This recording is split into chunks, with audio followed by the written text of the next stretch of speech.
Chapter 5:33. Su Qingsang closed her eyes so that she could hear the noises around her more clearly. Footsteps, noises, and the slight sound of the wind. She could even feel the wind brought by the other party's fist as it swung towards her. Stop! With a cold rebuke, someone tugged at her body. The next second, she fell into a warm and firm embrace. Su Qingsang opened her eyes and looked up along the hand on her waist. Jin Yao. She had just told him on the phone that he didn't have to come. But God knew how much she wanted him to come when she thought she was going to be beaten. Jin Yao. Su Qingsang held his arm tightly. She had accepted the result calmly a moment ago, but when she saw Hu Jinyao, she suddenly felt like crying. Hu Jinyao. She had a lot to say, but she couldn't say a word. All she could do was call his name. I'm here. I'm here. Hu Jinyao held Su Qingsang and held her tightly in his arms. Honey, I'm sorry. I'm late. He had long since blocked the fist that was thrown at him.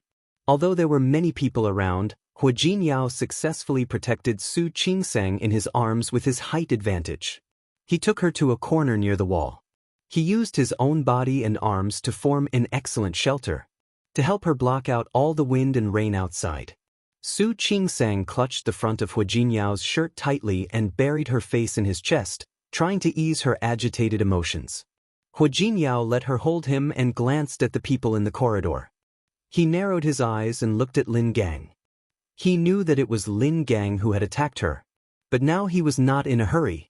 Some things should be settled slowly. Su Qingsang breathed in Hu Jinyao's familiar scent and slowly relaxed. After she relaxed, she found that it was too quiet around her. She couldn't help but turn around to see what was going on. The chaos in the hallway had completely quietened down. Not only the man who had planned to attack Su Qingsang. Even the reporters and the people that Lin Gang brought with him were now under control. The people who restrained them were all wearing green military uniforms. Su Qingsang's eyes almost popped out of their sockets when she saw who it was. Zhang Yichen? Why is he here?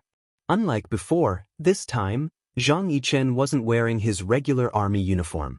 Instead, he was wearing a very formal military uniform. The two thin golden bars and 4-star emblems on his shoulders almost blinded Su Qingsang. She had heard about this uncle from Hu Jinyao. However, she didn't expect him to be a senior colonel at such a young age. Now, the people he brought were divided into two groups, easily separating those people from before. Standing in the middle of the corridor, Zhang Yichen glanced coldly at the people who had been causing trouble just now. We are on a mission. No photos. Carry out a mission? What mission? No one dared to ask in detail. Those who wanted to take pictures put down their phones. Su Qingsang stared at the man with her eyes wide open. She couldn't believe that things had been resolved so easily. Lin Gang was still standing there. He wanted to say something, but when he met Zhang Yichen's eyes, he shrunk his neck and didn't dare to speak. Our senior colonel is in this hospital. Please keep quiet. Now, all unrelated people, please leave the hospital. Thank you for your cooperation. It was polite but also rude. The reporters and the troublemakers looked at each other, speechless. In the end, they all left with their heads lowered. Lin Gang didn't want to leave. He still wanted to cause trouble. However, he knew that he couldn't take advantage of Su Qingsang now. He glared at Su Qingsang. The look in his eyes showed that he wouldn't give up easily. Su Qingsang subconsciously leaned against Hu Jinyao. She never thought that she would provoke such a troublesome person. It's okay. Hu Jinyao put an arm around her shoulder and whispered in her ear, leave it to me. I'll help you. Su Qingsang raised her head to look at him. She couldn't hide the worry in her eyes. Hu Jinyao. She didn't want to drag him into this. She had already gotten him into trouble. Don't worry, honey. Hu Jinyao kissed her forehead. Trust me. I have a solution. Su Qingsang pressed her lips into a straight line. Shameless people like Li Hong and Lin Gang could go back on their word even if they made a promise. What could Hu Jinyao do? Honey, you need to learn to trust me more. Hu Jinyao leaned against her ear and said in a very low voice. Su Qingsang looked at him and finally nodded. The crowd in the corridor had already left. What they were doing was quite eye-catching. Zhang Yichen had just asked someone to drive the crowd away. He turned around and saw Su Qingsang and Hu Jinyao hugging each other. They acted as if no one else was around. Zhang Yichen frowned slightly, but only for a second. He took a step forward and walked toward them. Zhang Yichen met up with his subordinates this morning and received an order for a military exercise. The local troops in Rong City were having a military exercise, and he was sent to guide them. He also took his subordinates there to learn from each other. This kind of exercise couldn't be easier for him. At the end of the maneuver, he planned to return to his unit with his most elite team. He didn't know if it was a coincidence or fate. When he passed by the hospital, he saw many troublemakers outside. He wasn't a nosy person, but he was worried about Su Qingsang. Before he came in, he saw Hu Jinyao's car and hurriedly got out of it. When he saw that Su Qingsang was about to be hit, he was already running in her direction. However, he was still a step slower than Hu Jinyao. Or was it because he saw Hu Jinyao appear, so he deliberately let me be a step late? No matter what the reason was, Hu Jinyao stopped the fist that was about to hit Su Qingsang before he did. He breathed a sigh of relief and felt lucky at the same time. Fortunately, she wasn't hurt. "Are you okay?" These 3 simple words perfectly hid the concern in the depths of his heart. It sounded like he had to ask because she was Hu Jinyao's wife. "I'm fine. Thank you." Su Qingsang calmed down and realized that she was hugging Hu Jinyao in the corridor of the hospital. She blushed and quickly moved away from Hu Jinyao's arms. "It's okay for now." Hu Jinyao held Su Qingsang's hand and called the police. However, they obviously didn't come as fast as Zhang Yichen. "Thank you so much for today." Zhang Yichen shook his head and glanced at Su Qingsang. Her face was pale a moment ago, but now, under Hu Jinyao's comfort, her face returned to normal. She seemed to be a little embarrassed to show off their affection in public. Hu Jinyao held her hand, but she kept trying to pull it away. However, Hu Jinyao held her hand so tightly that she couldn't break free. She couldn't help but look at Hu Jinyao, but he didn't seem to notice her gaze at all. In the end, Su Qingsang felt a little helpless. She gently scratched Hu Jinyao's palm. Hu Jinyao held her hand even tighter because of this. The movement between them didn't seem obvious, but it was full of intimacy. Zhang Yichen was a soldier, so his 5 senses were much more sensitive than ordinary people. He couldn't help but glance at their hands, which were held together. Noticing Zhang Yichen's gaze, Hu Jinyao raised Su Qingsang's hand. "Uncle, are you jealous? If you're jealous, go find one." Zhang Yichen pursed his lips and completely ignored Hu Jinyao's words. Su Qingsang glared at Hu Jinyao. This man really knew how to make people feel awkward. Most of the people had left, but there were still doctors and nurses in the corridor. They wanted to come over but couldn't. At this moment, they all opened up a path, allowing the people behind them to walk this way. After such a long time, people from the hospital administration and Director Zhou Xiaonan finally heard the news and rushed over. Zhou Xiaonan walked to Su Qingsang as soon as he arrived. "Dr. Su, are you all right?" "I'm fine. Director Zhou, I'm sorry to have made you worry." Zhou Xiaonan looked Su Qingsang up and down to make sure that she was indeed not injured. Then he was more or less relieved. "I'm glad you're fine. I'm glad you're fine." Director Zhou was still discussing with the hospital administration about how to solve the problem when he heard that a group of reporters was fighting downstairs. When they hurried over, the conflict was already over. In fact, many doctors wanted to come over and stop them, and they did try to stop them. However, there were too many of them, and they couldn't do anything. If they did, the situation would be completely different. Therefore, the other doctors standing in the corridor could only try to pull those people away. However, because the number of people was too large, they failed. Now, seeing that Su Qingsang was fine, they were also relieved. In fact, everyone knew what was going on. Everyone was talking about how evil doctors nowadays were, how bad their medical ethics were, and how they only wanted to make money. However, God knew that doctors nowadays were becoming more and more difficult. Patients could make a big fuss over small things. Now that the problem was finally solved, everyone was relieved. They thought that the problem was solved. Hu Jinyao didn't. He looked at Zhou Xiaonan with obvious dissatisfaction in his eyes. Director Zhou, right? Is this how your hospital treats your doctors? That's right. Qing Sang hasn't been here for long, but I'm sure you've seen her performance over the past 2 months at the first hospital, right? Of course, he would do his best to protect his wife. I've seen it. Zhou Xiaonan felt sweat on his back. This time it's our fault. Of course it's your fault. Hua Jinyao thought that if he had come a minute later, Su Qingsang would have been beaten up. He couldn't help but be angry. It's obvious that Qingsang was wronged. Not only did you not help her seek justice and prove her innocence, but you also let those medical troublemakers come to your door and make a scene in the hospital like this. Did you think that firing or suspending Qingsang would solve the problem? Not only was Zhou Xiaonan's back sweating, but sweat was also dripping down from his head. Especially when he saw Zhang Yichen standing next to him, he regretted it even more. They couldn't afford to offend Tianyu Group. Now, there was another immortal who she did not know where he came from. I'm sorry. We will definitely give Dr. Su an explanation for this, but please understand. Because they made a big scene. You know that. Zhou Xiaonan didn't finish his sentence, but Hua Jinyao understood what he meant. They didn't want to punish Su Qingsang, but as long as Lin Gang and Li Hong insisted that Su Qingsang insulted them and caused Li Hong's wound to open, that wouldn't be the end of it. Of course, the hospital could let Su Qingsang continue to work, but would the hospital be able to convince the public? Would the patients and their families accept it? These were all problems, and they would cause the hospital trouble in the future. Even if they didn't punish Su Qingsang, how could Su Qingsang continue to work in the first hospital if the problem wasn't solved? After all, she was a doctor. How could she continue to be a doctor if she was criticized for having no medical ethics? Hua Jinyao wanted to curse. She had to go back to her old job after all. They believed that Su Qingsang didn't do anything wrong, but they still had to punish her. Considering that Su Qingsang still had to work in the first hospital, he didn't go too far. Director Zhou, I understand you, and so does Qingsang. Don't you need to prove the truth to the public? Don't the public want to know the truth? How about this? Give me 3 days.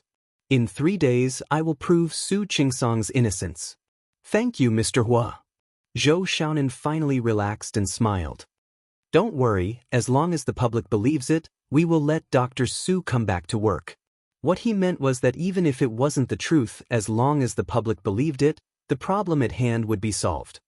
Let Dr. Su rest at home for the next 3 days. Okay. Hua Jinyao nodded. I hope you can understand that Qingsang was wronged. Of course. Zhou Xiaonan looked at Su Qingsang as he spoke. Dr. Su, you have a good rest at home. You can come back to work after these 3 days. He didn't say how the problem would be solved. The hospital also had a headache. In the past, when there was a medical dispute, they had to give a sum of money to settle it. But this time, if they really gave money, it would give the public the truth. They weren't stupid, and they didn't want that to happen. Thank you, Director Zhou. Su Qingsang was actually quite grateful to them. At least they didn't ask her to go home as soon as she came. At least they were willing to believe her. Zhou Xiaonan wiped the non-existent sweat on his forehead, knowing that they didn't handle it well this time. But now they couldn't find a better way to deal with it. They couldn't offend Tianyu Group, but they also had to consider the public's opinion. While they were talking, the police arrived. They came a little late. The problem was over. They asked about the situation and recorded statements. Then they found Lin Gang and asked about the situation. Lin Gang wouldn't admit that he was a medical dispute patient. He only said that someone behind him pushed him. As for whether he did anything or not, he wouldn't admit it. That's impossible, sir. How could I dare to hit a doctor? He really didn't do anything. He just asked someone else to do it. If someone else wanted to do it, it had nothing to do with him. That's good. If you have any objections to the hospital's treatment, you can appeal in other ways. But I hope you understand that medical dispute is against the law. Yes. We all know that. Don't worry. We won't break the law knowingly. The police intimidated them for a while and then left. This farce was over for the time being. But everyone knew that it wasn't over yet. They couldn't delete Weibo now. The more they deleted it, the more counterproductive it would be. Su Qingsang was sitting in Hua Jinyao's car. They had just parted ways with Zhang Yichen. Zhang Yichen had asked her a few questions out of concern, but he didn't say much after learning what had happened. He only told Hu Jinyao that the trouble was probably not directed at Su Qingsang, but at Hu Jinyao. Lin Gang and Li Hong didn't go after Sun Huiya, the department director, but Su Qingsang, a junior doctor. Everyone would think that something was wrong. Hu Jinyao had guessed it, but it was rare that Zhang Yichen had the same idea. All right, uncle. Thank you. I know you care about me. Don't worry. I can handle it. Thinking of all the things that had happened in the company recently, Hu Jinyao had reason to believe that both Qiao Hong's trouble and Su Qingsang's trouble were caused by the same person. They thought that he was busy with the company, so they wanted to mess with Su Qingsang first. Then he would be distracted and wouldn't be able to keep an eye on Qiao Hong's trouble. That was a good idea, but it was a pity. That person's plan was doomed to fail, because he had already figured out how to fight back. I'm glad you know. Zhang Yichen looked at Hu Jinyao with a serious face. He wanted to say something, but in the end he didn't. Since everything is settled, I'll go back now. Thank you for today. Hu Jinyao wasn't being polite. Su Qingsang also said, "Thank you, uncle." Zhang Yichen glanced at her and nodded slightly as a response. He didn't linger, but went back to the team with his subordinates. Sitting in the car, Zhang Yichen looked at the passing scenery on both sides of the road. He knew that he had taken on a new mission, so he wouldn't come to Rong City for a while. He didn't have to guess to know that the trouble this time was aimed at Hu Jinyao. Su Qingsang was just suffering from an undeserved disaster. The Hu family's situation wasn't that complicated, but everyone in the family had their own thoughts. With Su Qingsang's personality, she must have suffered a lot, right? If he had been the one to marry such a beautiful and intelligent girl, he wouldn't have let her suffer. But what are you thinking about? His subordinate's voice brought Zhang Yichen back to his senses. He realized that he was thinking about the impossible again.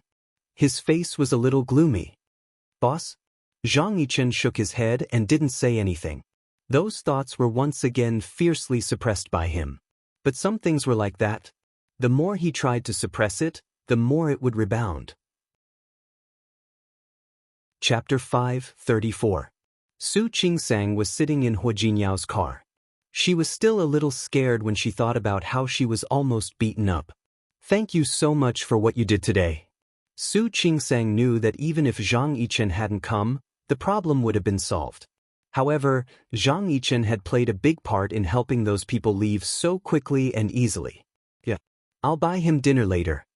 She didn't know when Zhang Yichen would come back to Rong City after he returned to the army. Hu Jinyao thought about the look in Zhang Yichen's eyes and felt a little weird.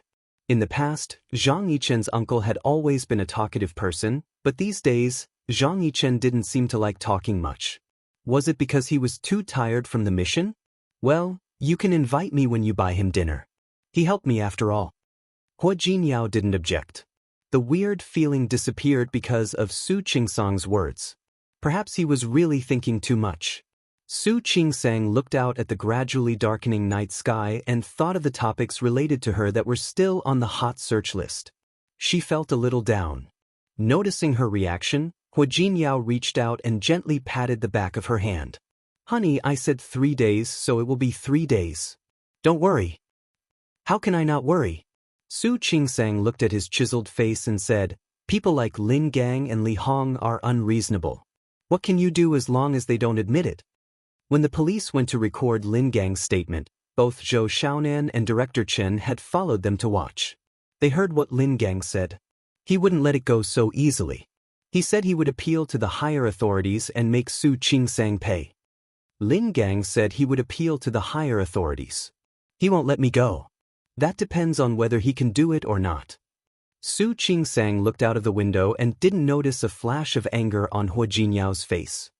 Tell me, how do you want to deal with unreasonable people like Li Hong and Lin Gang? Honey, I think you're too concerned about them. There was a red light ahead. Hu Jinyao stopped the car and squeezed Su Qingsang's palm. Haven't you ever thought about one thing? What? Su Qingsang turned around. Hu Jinyao looked at her with gentle eyes. This time, I was a little too hasty. He asked someone to delete the Weibo account. However, no matter how big the news was, it would still be popular for a certain period of time. As the popularity died down, no one paid attention to it anymore. Right? Secondly, that person said he was going to appeal and sue you. Does he have proof?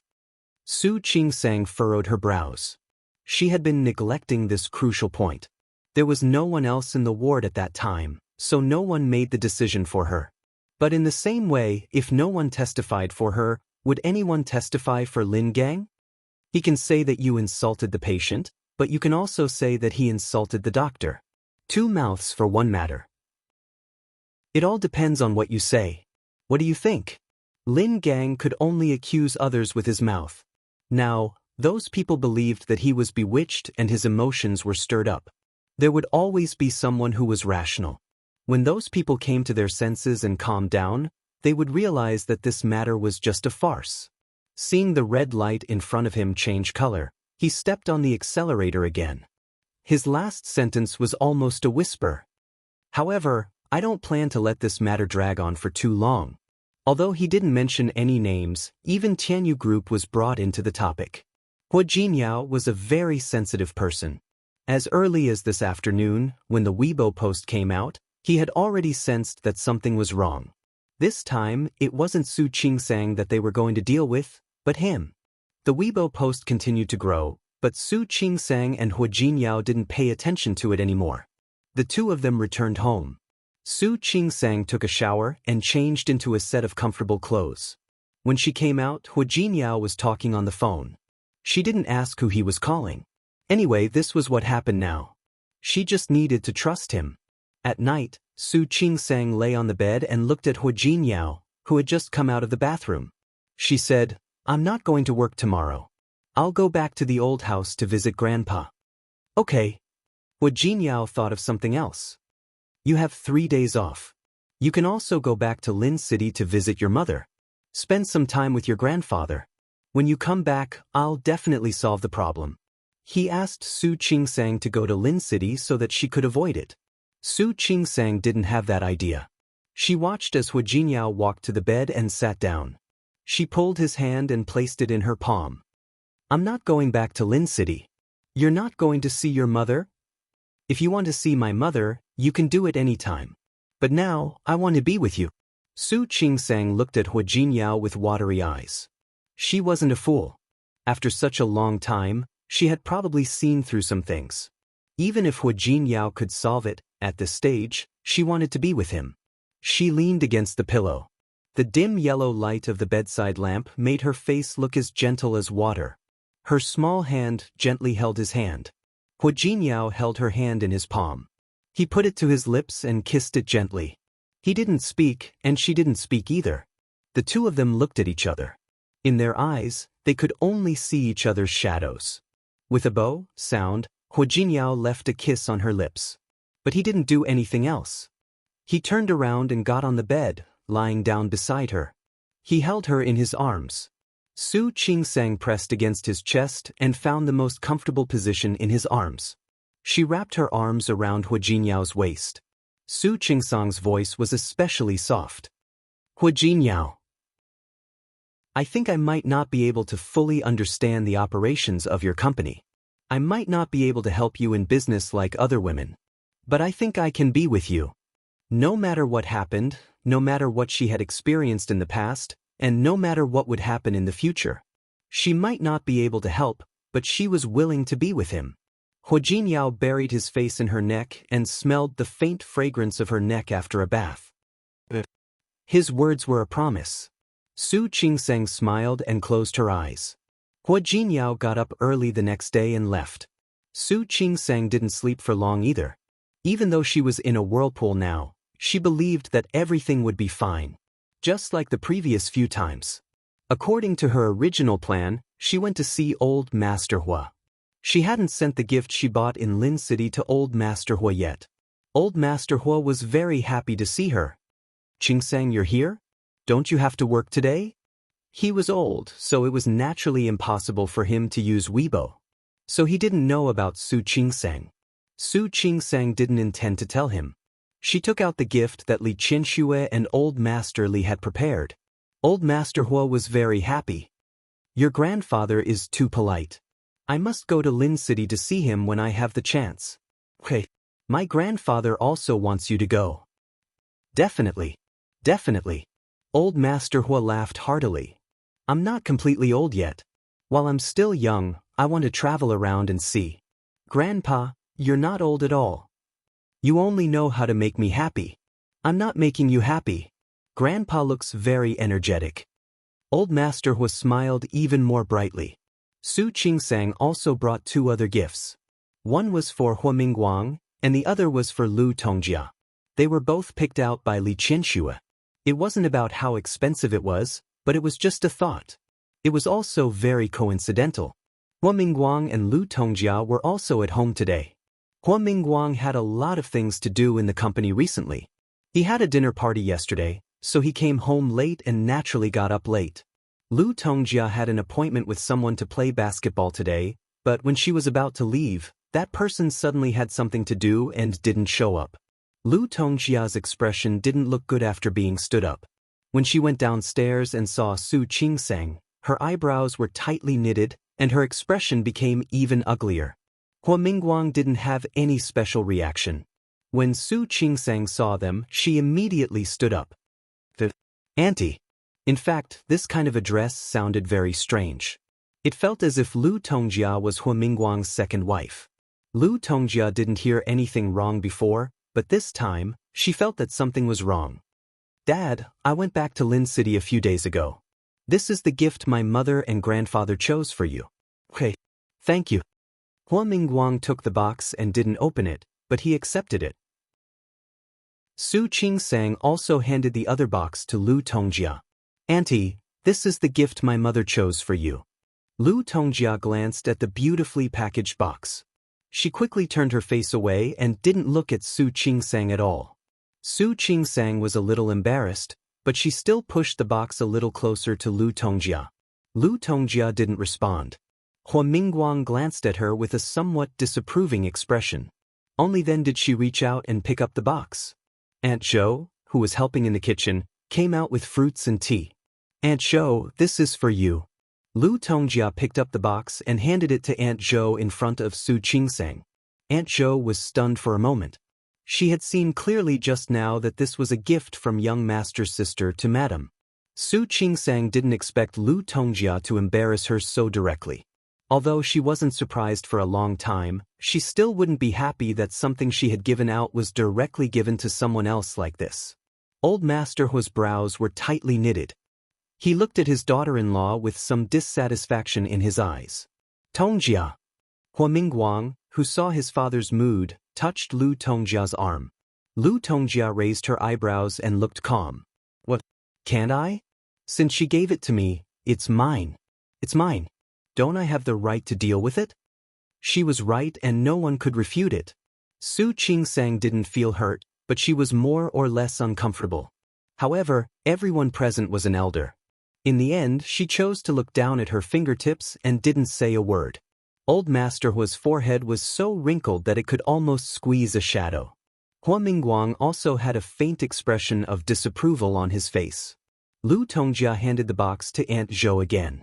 Aunt Zhou has been working in our family for so many years. She cooks delicious food and is diligent. It's not too much for me to give her a gift, is it? No one responded to Lu Tongjia, even if it wasn't too much. But she could always do it in private. Tongjia. Old Master Hua's face was now very long. It was obvious that he was unhappy.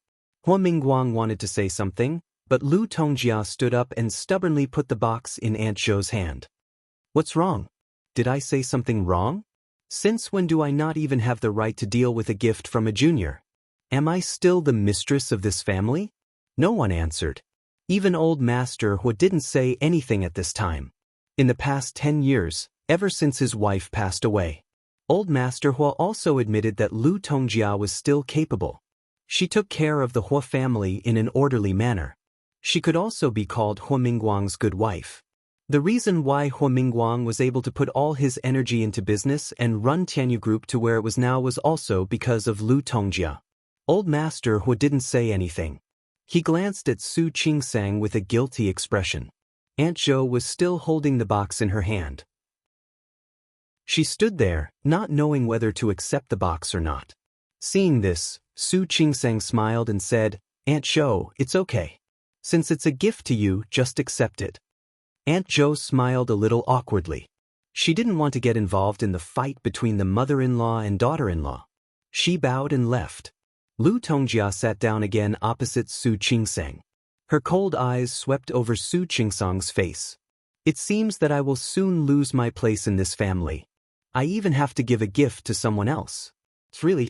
She didn't say anything else, but there was no need to say it. "Tongjia." Hua Mingguang tugged at Lu Tongjia's sleeve to stop her. Lu Tongjia's expression was unfriendly, but she didn't say anything else. Because of this matter, the atmosphere in the living room suddenly became a little strange. Old Master Hua looked at Su Qingsang and felt a little guilty. Qingsang was a good girl, but she married Hua Jinyao. However, Hua Jinyao didn't like Lu Tongjia. "Oh right, Qingsang. The jade you gave her has been very noisy recently." Old Master Hua changed the topic. Su Qingsang stood up and said, "That's good. I'll go and see it." "I'll go with you." Old Master Hua didn't want to stay here to face Lu Tongjia. After so many years, he understood Lu Tongjia's psychological shadow. However, some things were one thing to understand and another to accept. When they went out of the door, the parrot was indeed chirping. It was very noisy. Seeing that Su Qingsang and Old Master Hua had gone out, it stopped chirping and turned its face away. Old Master Hua looked at the bird. When it was a bird, it chirped loudly, but when someone came, it was cold and aloof. It's really funny for a bird to be like this. Old Master Hua saw that Su Qingsang didn't seem to take what had just happened to heart at all. He was more or less relieved. "Qingsang, Jinyao's mother, she actually wasn't like this before." Before? This was the first time that Su Qingsang had heard the Hua family mention the past. She looked at Old Master Hua and couldn't help but look a little nervous. Chapter 5:35. Old Master Hua closed his eyes. Yes, in the past. When Lu Tongjia had first married into the family, everyone in the Hua family had spoken ill of her. Whether it was him or his wife, they both liked this daughter-in-law very much. He had poise, foresight, and vision. He was magnanimous and didn't fuss about it. He was quite good at dealing with human affairs. Even after Hua Mingliang married Nian Chuanya, whose status was lower than the Hua family. Nian Chuanya came from a humble family and did not have much experience. But he always liked to compete. Hua Yifan, Huang, and Hua Manzi's personalities had become like this because of Nian Chuanya's ignorance. Speaking of which, Lu Tongjia really deserved to be called the mistress of the house. After all, Lu Tongjia was able to handle all the troubles in the Hua family, including the interactions between the relatives. Whether it was his relationship with Nian Chuanya's sisters-in-law or Hua Mingmei's sisters-in-law, he handled them perfectly. Yes. Su Qingsang knew. She glanced at Old Master Hua and said, "Then, Auntie?" He suddenly stopped speaking because Old Master Hua's expression had become a little ugly. Su Qingsang's intuition told her that it wasn't something good, so she stopped asking. "It's okay, it's all in the past." Old Master Hua patted the back of Su Qingsang's hand. "Qingsang, in this world, there will always be one or two people who are stubborn. It's easy for her to get stuck in a dead end. Actually, she's not targeting you. Do you understand?" "I understand. Dad, don't worry. I'm not angry and I care." She was curious about what had happened. However, seeing that everyone in the Hua family was tight-lipped, Su Qingsang couldn't bring herself to ask. In short, Jinyao's mother has her own difficulties. You're still young, don't lower yourself to her level. "Don't worry, Grandpa, I won't." "I know. You are a good boy. It would be great if his wife was still alive. She would be so happy to see her grandson marry such a wife." Su Qingsang didn't respond to Old Master Hua. She suddenly thought of Hua Jinyao. In fact, if anyone were to really mind, it should be Hua Jinyao, right? If Hua Jinyao didn't mind, what right did she have to criticize Lu Tongjia? She really wanted to know what had happened to make Lu Tongjia dislike Hua Jinyao so much. However, she would not easily reveal the truth of this matter. If possible, she hoped that one day, when she and Hu Jinyao were close enough to trust each other, he would tell her in person. At that moment, Hu Jinyao was sitting in his office. He didn't look too good. He didn't expect the person who bribed Xiao Hong to be so calm.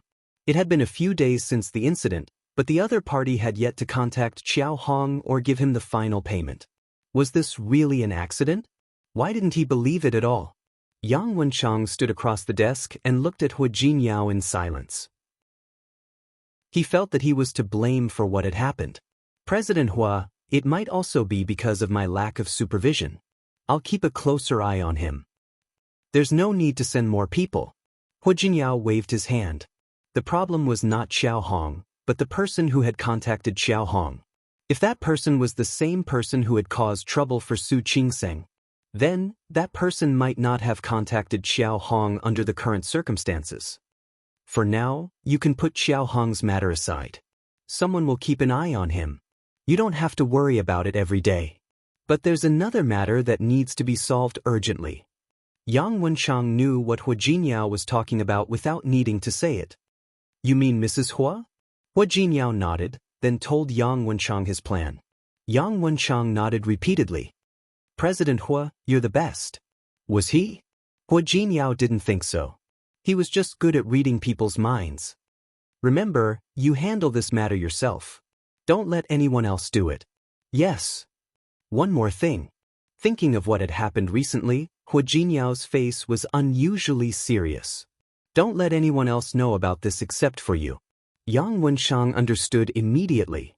Don't worry, President Hua. I know what I'm doing. Go. Hu Jinyao waved his hand and gestured for Yang Wenchang to leave. He took the document with Hu Jinyao's signature and walked out. He bumped into Ding Qing the moment he walked out of Hu Jinyao's office. She was holding a stack of documents in her hands. Assistant Yang, you got another job? Ding Qing looked at Yang Wenchang with a big smile on her face. Yang Wenchang nodded and said, Yeah, I got another job. I'm going now. Assistant Yang, why don't you tell me what it is? Maybe I can help. No need. Yang Wenchang looked at Ding Qing and thought of what Hu Jinyao had said. Ding Qing could be trusted for now, but if he couldn't even trust his own brother, then he wouldn't trust Ding Qing at all. Assistant Yang, don't you trust me? If that's the case, I'm really sad. You're overthinking. Yang Wenchang shook his head. It's just a small matter. I can handle it. Ding Qing stood there without moving. Yang Wenchang added, President Hu told me to keep an eye on Xiao Hong. I think that the person behind the scenes will definitely contact him soon. So I'm leaving. You need to hurry up. Ding Qing kindly suggested to Yang Wenchang. Xiao Hong received 2 million from President Hua. If he goes abroad with his girlfriend, we won't be able to find him even if we want to. That's what I said. Yang Wenchang nodded, as if he was influenced by Ding Qing's words. I'm leaving now. Take care, Assistant Yang. Yang Wenchang disappeared behind the elevator. Ding Qing bit her lower lip with a bright smile on her face. Keep an eye on Xiao Hong? Heh, she wanted to see what kind of results Yang Wenchang could get. Thinking about it, it was quite interesting.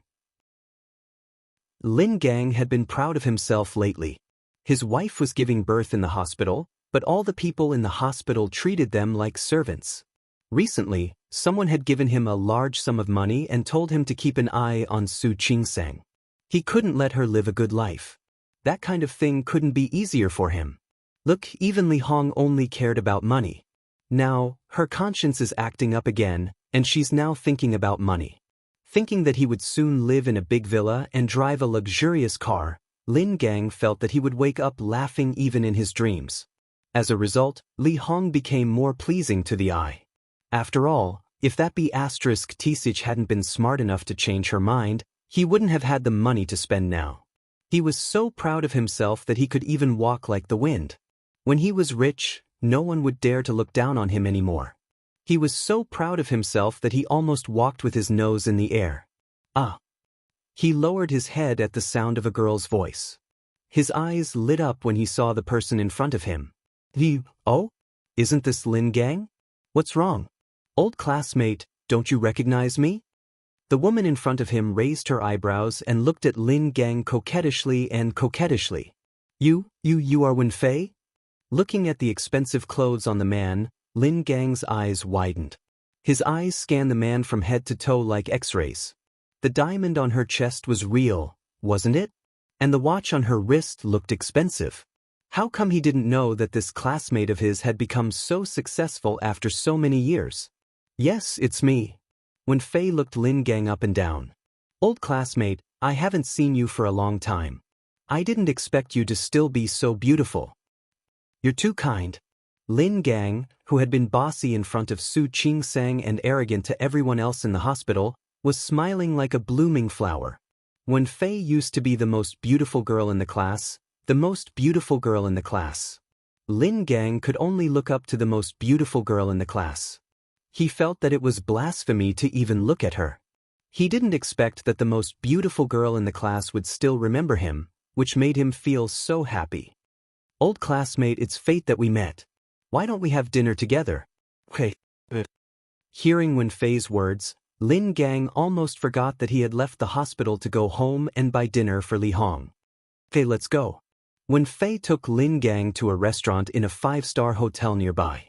Lin Gang had always been a scammer and had met many rich people, but this was the first time he had been to a place like this. For a moment, he didn't know where to put his hands and feet. Old classmate, look at you. Don't be so polite. This hotel is mine now. You?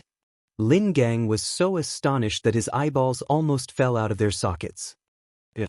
Surprised, right? Let's go. Lin Gang didn't believe her at first.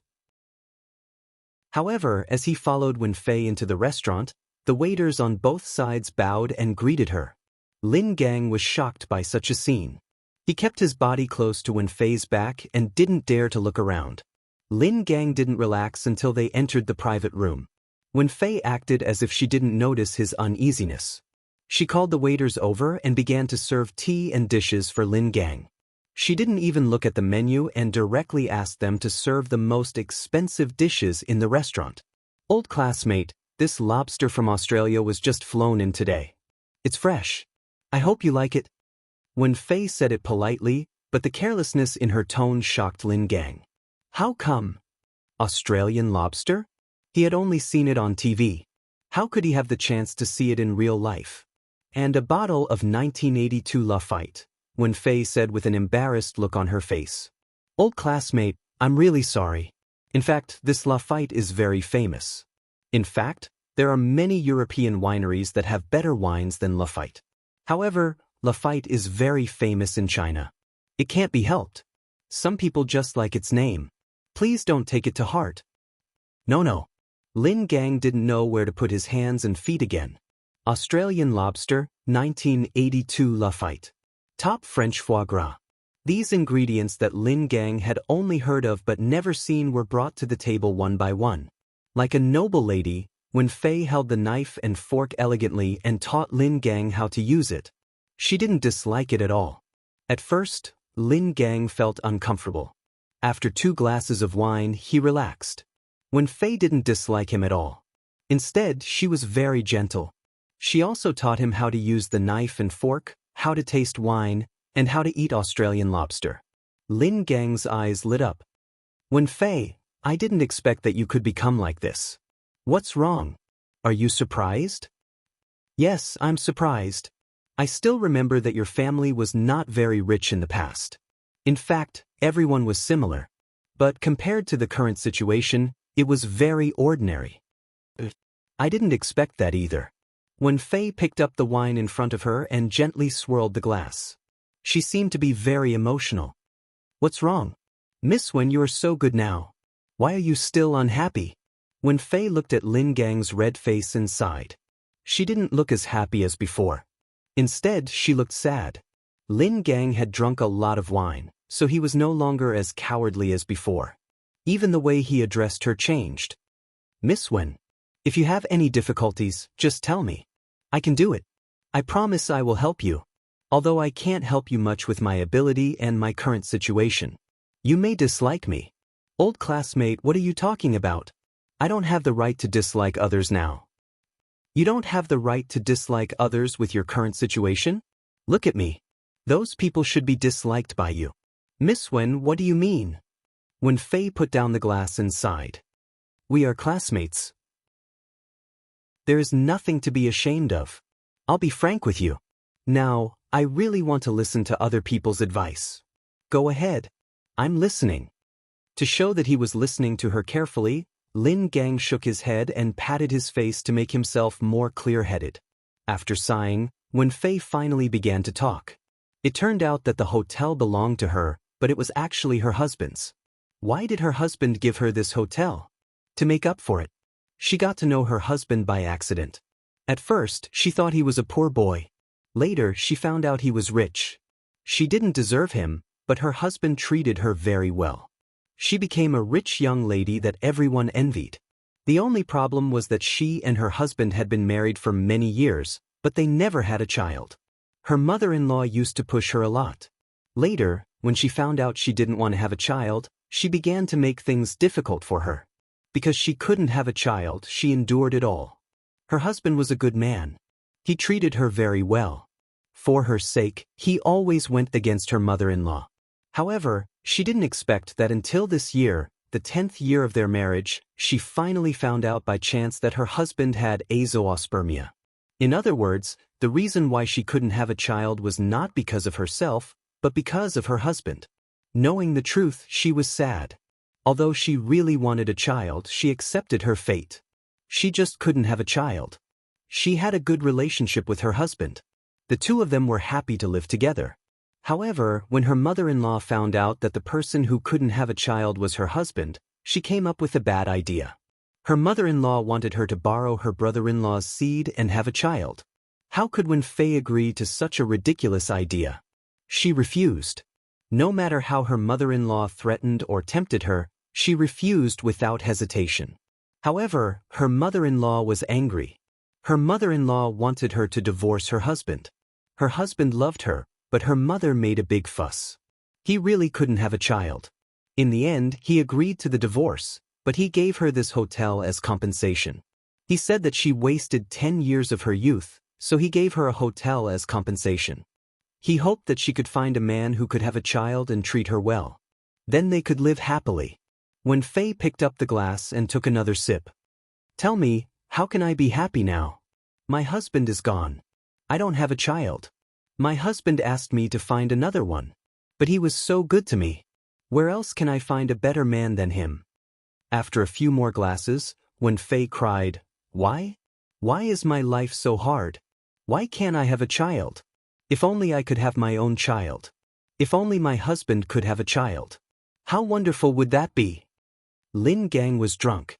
He listened to Wen Fei with red eyes. He didn't expect her to have such a legendary experience. Don't cry. I think it's fate. Not to mention that you have this hotel. A hotel. Tut, tut, Wen Fei's husband is so generous. Lin Gang tried to control the jealousy in his words. Wen Fei raised her head. Her eye makeup was ruined, and there were tear stains on her face. What's the use of this hotel? I don't have a husband or a child. I'm still young now. But in a few years, I'll feel like my heart is soaked in ice water when I don't even have someone to take care of me. Lin Gang took out a tissue to wipe her tears. But when he heard what she said, his hand was suspended in the air. Looking at Wen Fei's young face, Lin Gang thought of his secret love for her. More importantly, an extremely daring and crazy idea emerged in his mind. Wen Fei's husband couldn't have a child, but he could. What was so hard about being nice to her and taking care of her like her husband did? If he could do that, he would have a share in this hotel. Thinking of this, Lin Gang's face turned redder. It was because of excitement. Wen Fei calmed down. She wiped her tears and looked at Lin Gang. Look at me. I should be happy to see my old classmate, but I just said something to dampen the mood. Speaking of which, you are about the same age as me.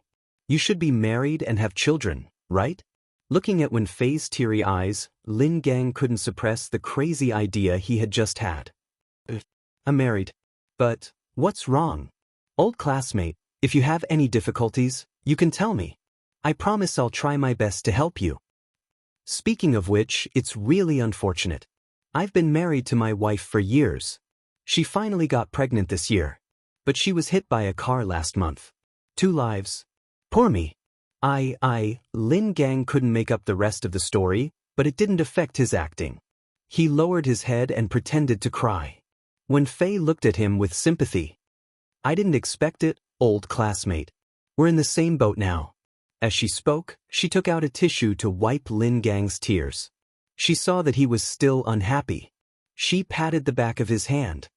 The dead are gone. You'd better take care of yourself. Lin Gang looked at her hand that was still on the back of his hand. The calculation in his eyes became more and more obvious, but he hid it by wiping his tears. When Fei, we're in the same boat now. Yeah. We can talk more in the future. So, I don't have anything to do now. When you have time, come to this hotel to see me. The presidential suite upstairs is fixed to my room. As long as I'm here, you can come anytime. Wen Fei's words made Lin Gang's imagination run wild. He looked at Wen Fei's face, which was much prettier than that B** teeth of his. Lin Gang's eyes lit up. There's a door. Alcohol rushed into his brain, and sex moved his heart. The more Lin Gang thought about it, the more excited he became. As for Li Hong, who was still waiting for him to bring her food, he had already forgotten about her. That night, Su Qingsang checked Weibo again. It was just as Hu Jinyao had said. Although it was still on the hot search list, the number of people commenting and reposting it was obviously not as many as it was yesterday. It seemed that she only needed to wait for the popularity of this incident to die down. Things wouldn't be hard to deal with later. Lin Gang and Li Hong said they were going to blackmail Su Qingsang when they were pregnant. How smart could they be? Maybe it was for money. She wasn't looking down on Lin Gang. She could tell from Lin Gang's behavior yesterday. If he didn't want people to say that he did it for money, he would have agreed to the price and the conditions of the negotiation. Are you still reading Weibo? Hu Jinyao walked out of the bathroom and saw that Su Qingsang's phone was on. He took his hand out of Su Qingsang's and put it aside. Don't read it. It affects your mood. Don't worry. My heart is like an iron wall now. Reading Weibo won't affect me at all. Iron wall? Hu Jinyao raised his eyebrows and put his hand on Su Qingsang's chest. Let me see. Why is it so soft? Why is it so soft? It's not an iron wall at all. Stop it. Su Qingsang reached out to pull his hand away. Hu Jinyao put both hands on her chest, lowered his head, and kissed Su Qingsang's lips. His lips were soft and warm, with a faint minty taste after washing his face and rinsing his mouth. Su Qingsang was mesmerized by his kiss. Many things had happened recently, so she wasn't in the mood. But his kiss ignited the flame in her. She put her hands on his shoulders and welcomed his hardness with softness. Under his gentleness, those troublesome things seemed to no longer exist. Even if there was no news, she was willing to believe that Lin Gang's problem would be solved in 3 days. She would rest at home for the next 2 days. She would read books and listen to music. She would not care about what was going on outside. Every night, she would study new dishes with Ms. Yu. At night, she would make love to Hu Jinyao. She wouldn't ask him about the company or Lin Gang. She trusted him with all her heart. She believed in what he said. Chapter 5:36. In fact, it only took her 3 days. During those 3 days, some people were still thinking about it. Some people were paying attention to it. Fewer people reposted the post, but some reporters came to the hospital to ask about the situation. The gynecology and obstetrics department also came to see Su Qingsang. They wanted to know where the arrogant doctor came from. Unfortunately, Su Qingsang was on vacation. They couldn't see her in person. Therefore, a Weibo post said that the hospital had already dealt with Su Qingsang and fired her. But soon, they received new rebuttals. After all, Su Qingsang's photo was still hanging on the wall. How could she be fired? The popularity of the post dropped a little, but the people who paid attention to it and the incident itself were still there. Lin Gang still insisted on what he said. But the strange thing was that he refused to be interviewed by reporters, and he didn't want to show his true face in front of the camera. Because he didn't want to show his face to the reporters, 2 reporters from tabloids started to doubt him. They kept asking Lin Gang about what happened, but Lin Gang wasn't as firm as he had been 2 days ago. Things that were already set in stone suddenly seemed to have a reversal. Li Hong didn't expect her husband to lose his memory. She thought about Lin Gang's strange behavior these days. Li Hong immediately sensed that something was wrong. She couldn't ask in front of the reporters. After the reporters left, Li Hong started to ask. Lin Gang didn't have the patience to deal with her. He turned around and walked away. The whole process was witnessed by others. There was a reporter behind him. He was from a live broadcast platform. He said that he wanted to interview Lin Gang and stand up for him. Lin Gang didn't have time to talk to him. That reporter went to interview Li Hong. Li Hong complained to the reporter again, as she had said before. The reporter got the interview with Li Hong, but he didn't publish it immediately. Instead, he chose to interview Lin Gang again. The reporter's idea was simple. He wanted the couple to cry together. That way, the effect would be better than one person. However, he didn't expect that Lin Gang would be exposed. The reporter asked Lin Gang if Su Qingsang had any details about how she insulted the pregnant woman. Lin Gang didn't know. What he said later didn't match what Li Hong had told him. That reporter suddenly realized that something was wrong. That night, when both of them were in the ward, he locked the door. He told Li Hong what Lin Gang had said. She asked Li Hong what happened. Why did the two of them have nothing to say? Li Hong didn't expect her husband to be so stupid that he made a mistake. It was just a few words, but Lin Gang's anger was ignited. He quarreled with Li Honglu. The reporter recorded the entire process. Li Hong and Lin Gang quarreled more and more fiercely. In the end, in a fit of anger, she told the truth. "You're the one who asked me to frame Dr. Su. You're the one who told me that as long as we accuse Dr. Su, we can get a large sum of money. What do you mean by this attitude? What do you mean I told you to frame Dr. Su?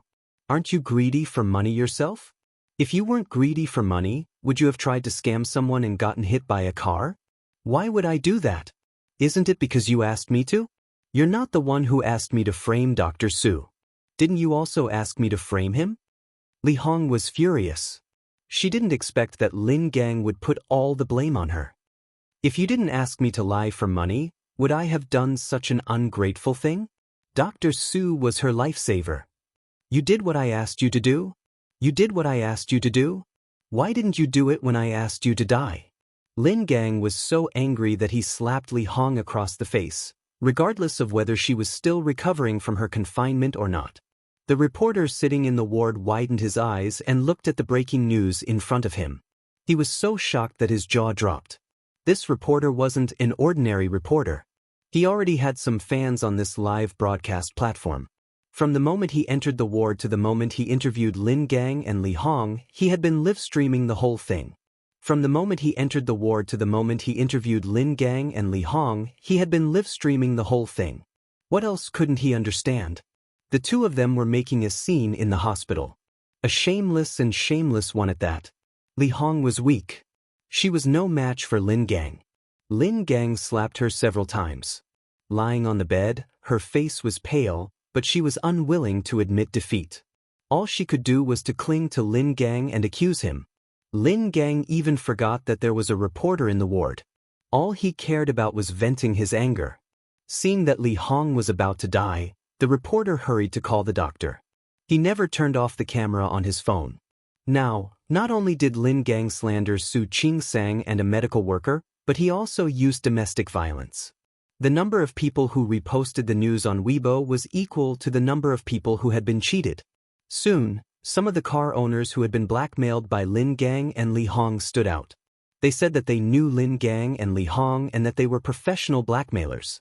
They said that they knew Li Hong and that they were professional blackmailers. Several car owners came out to speak for themselves, saying how shameless Lin Gang was and how shameless he was for money. With these videos and the live broadcast this time, Chen Fan was very excited. No one believed Lin Gang's words anymore. His accusation had lost its effect. He had proved Su Qingsang's innocence. Even the big shot on Weibo who had exposed Li Hong's story in the first place was completely silent. He just deleted the original post. Not only the big shot on Weibo. Many people followed suit and deleted their posts as well. Since the original post was deleted, so were the reposts. After the original post was deleted, doctor-patient relationship became a hot topic again. Many people began to reflect on whether they had been too strict with doctors. Some people even said that people like Li Hong and Lin Gang shouldn't have saved them. They should have just let them die. After all, people like Li Hong and Lin Gang didn't deserve to be saved. Why did they save them? Soon, a new topic appeared on Rome City's local hot search list. #comment on the most beautiful doctor in my heart. Many people came out to praise the doctor. Some of them even praised Su Qingsang. Some people had seen Su Qingsang's patients before. Now, they stood out and said that they had seen Su Qingsang's patients and that she was very nice. Blah blah blah. That kind of people. Although these people were criticized for saying things after the fact. In any case, the danger that had a huge impact on Su Qingsang this time was over. On the afternoon of the third day, since the live broadcast reporter published the news, all the comments that were negative about the doctor and Su Qingsang disappeared. The rest of the comments were all praising the doctor. They said that the doctor had to bear the unfair criticism while saving people. At last, the first hospital of the city released an official post on Weibo. They said that they would keep their hearts and continue to save people. They would praise Su Qingsang. They also welcomed people from all walks of life to supervise the doctor's work. They would do a better job. It was a good official post, but no one cared anymore. Instead, many people liked it. In just a few short hours, the situation had changed dramatically. Su Qingsang was taken aback by the whole process. She had been paying attention to the incident since the live broadcast. After all, it was the third day and she was really bored. She wanted to know what was going on. She knew that Lin Gang was the key to the problem, but she didn't expect that Lin Gang would change his mind in such a short time. How could this be? She knew that the problem would be solved sooner or later, but it was solved too fast. She couldn't help but look at Hu Jinyao. She didn't believe that Hu Jinyao had nothing to do with it. Let's eat. That day, Hu Jinyao came back early just to see the result. Su Qingsang looked up at him with a strange look in her eyes. What did you do? You eat first. Then I'll tell you what I did. Hu Jinyao's voice was filled with a faint smile. It was not surprising that the problem could be solved like this. People like Lin Gang were only after money. Money could move people's hearts. As long as the temptation was big enough, he would even sell his wife, let alone tell the truth. Of course, the premise was that the person couldn't be Hu Jinyao. He was Su Qingsang's husband. If he showed up, even if he asked someone to do it, Hu Jinyao wouldn't be able to do it. Hu Jinyao wanted to help Su Qingsang, but he couldn't. Instead, he would hurt her. Since Lin Gang liked money, Hu Jinyao would let someone with more money do this kind of thing. When Fei, who owned a hotel, was the person Hu Jinyao had arranged. After Lin Gang's case, Hu Jinyao only spent half a day to find out everything about him. After what happened to Lin Gang, Hu Jinyao spent only half a day to find out everything about Lin Gang's family. Where did he go to school? What did he do? Everything was clear. Lin Gang only graduated from high school. He didn't go to college, so he opened a small shop near his home. His business was good a few years ago. Unfortunately, more and more people liked to shop in big supermarkets. Online shopping was booming again. In recent years, Lin Gang's business had become more and more difficult. Plus, he had a bad temper. His shop was not doing well, so he always thought of asking his wife to blackmail people. Coincidentally, his shop was frequented by people who came to play mahjong. His mahjong friends didn't do their jobs. Every time Li Hong went out to blackmail people, they would threaten her from behind. When they met unreasonable people, they would take advantage of their numbers. Or they would ask Li Hong to pretend to be pitiful. When they met soft targets, they would bite them. That was how he spent the past 2 years. Since Li Hong was in trouble, he wanted to blackmail Su Qingsang. The more money he could, the better. However, before he could blackmail Su Qingsang, someone came to Lin Gang, offered him money, and told him to bite Su Qingsang no matter what. Not only would he earn money, but he could also extort money from Su Qingsang. How could Lin Gang refuse such a good deal? At first, Li Hong still had a conscience. She didn't want to do that, but after Lin Gang threatened her, she agreed. However, no matter how much money was offered to Lin Gang, it was no more than 100,000 or 200,000. But when Fei was different, Wenfei's restaurant was a hotel. How much money could a hotel cost? Especially after Lin Gang had a great time yesterday and was invited to the presidential suite upstairs by Wenfei. He couldn't believe his eyes. Wenfei kept saying that she didn't have a child, which satisfied him even more. Wenfei's husband couldn't have a child, but he could. Anyway, his wife couldn't have a child anymore. Now she had a little girl. Look at the young and beautiful Wenfei, and then look at his old and ugly Li Hong, who couldn't give him a child. Anyone with a brain would know which one to choose. Lin Gang had an idea after making a comparison. Of course, he wouldn't return the money given by that person. Anyway, that person asked him to blackmail Su Qingsang, and he did it. As long as he didn't change his mind, he would be fine. However, he didn't expect to meet Wenfei. Even though they had only been together for 2 days, he felt that Wenfei was the woman he was destined to be with. Wenfei was gentle, beautiful, and considerate. Most importantly, she was rich. A hotel was nothing compared to the 100,000 that person had given him. Lin Gang had already figured out how to win Wenfei's heart. He even started to dream about what his life would be like after he won Wenfei's heart. Under such circumstances, of course, Lin Gang didn't want his face to appear on TV. Therefore, even though he had been very arrogant before, he began to hide when he saw the reporters. He didn't dare to confront the reporters face to face. Most importantly, he thought that he would soon get a hotel, so he didn't care about the compensation. All he could think about was how to be with Wenfei and how to make that hotel his. Hu Jinyao really knew how to find the weaknesses of people like that.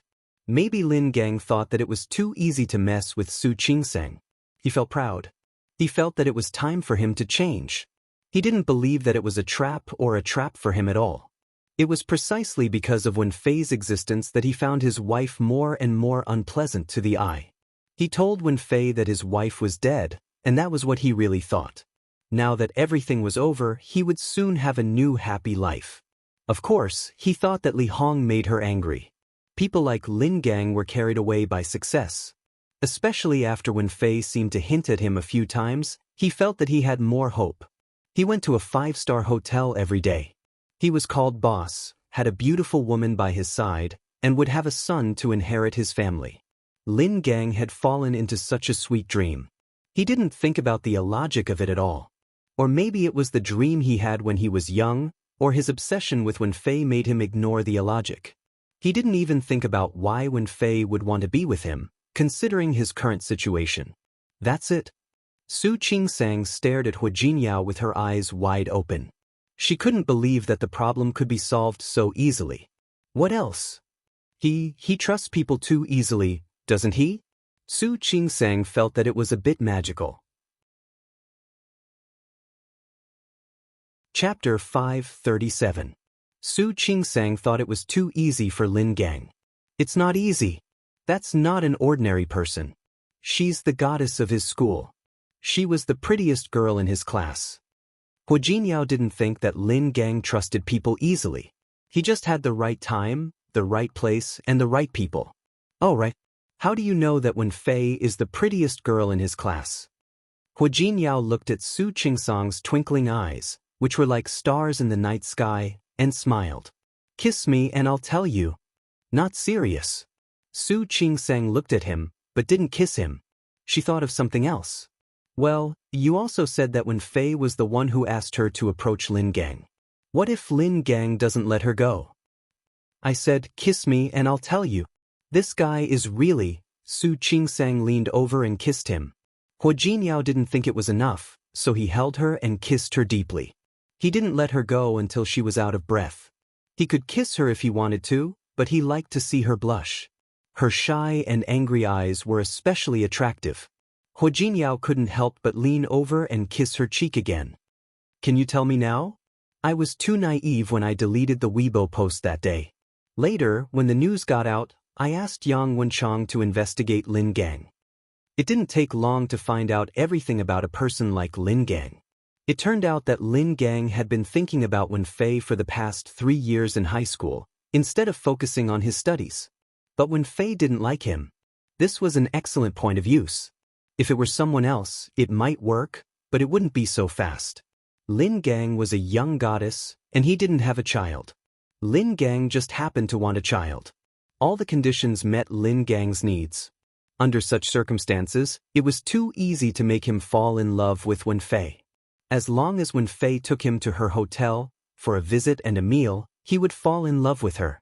As long as Wenfei made herself sound more helpless and pitiful, Lin Gang was blinded by her beauty. How could he know that Wenfei had been acting in front of him all along?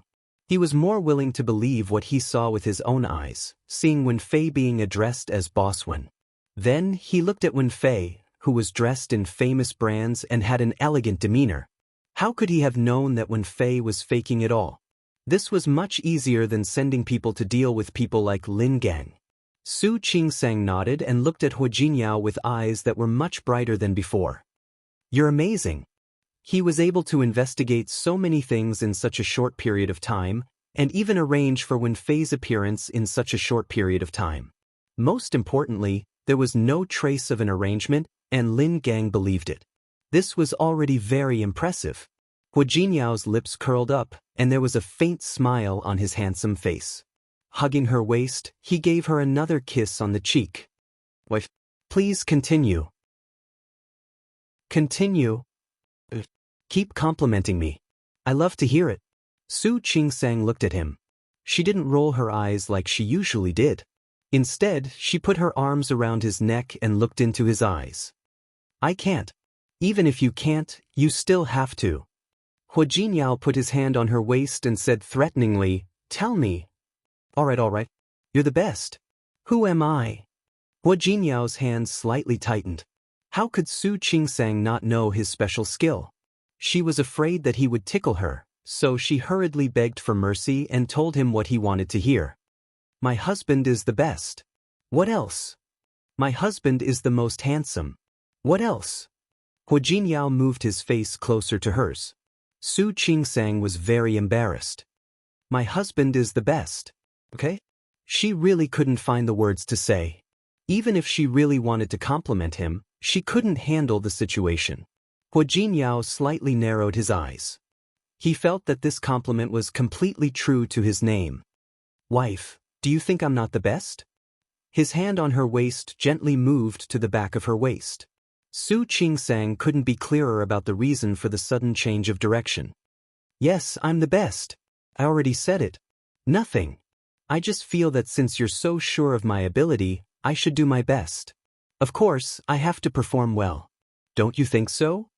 "Perform?" Of course, he had to show her that he was capable. Su Qingsang didn't know what was going on. She hurriedly put her hand on his chest. She stepped back and kept half an arm's length away from him. "You haven't told me yet. What if Lin Gang gets involved with Wenfei?" "Don't worry about that. She won't." "Are you so sure?" "Of course I'm sure." Hu Jinyao looked at Su Qingsang and gently pinched her cheek. "Wenfei will go abroad in a few days. Where will Lin Gang find her then?" "Go abroad?" Hu Jinyao nodded. There was actually a reason why he went to Wenfei. Wenfei's story was fake. She had a son. Her son was born with congenital heart disease. He needed a transplant. All these years, Wenfei's husband divorced her and abandoned her because of the treatment fee and the child. Her husband didn't want to save the child, but Wenfei couldn't give up. She wanted to give the child the operation, wanted the child to have a healthy body. However, she was poor and had no money. All these years, she could only watch her sick son grow up slowly.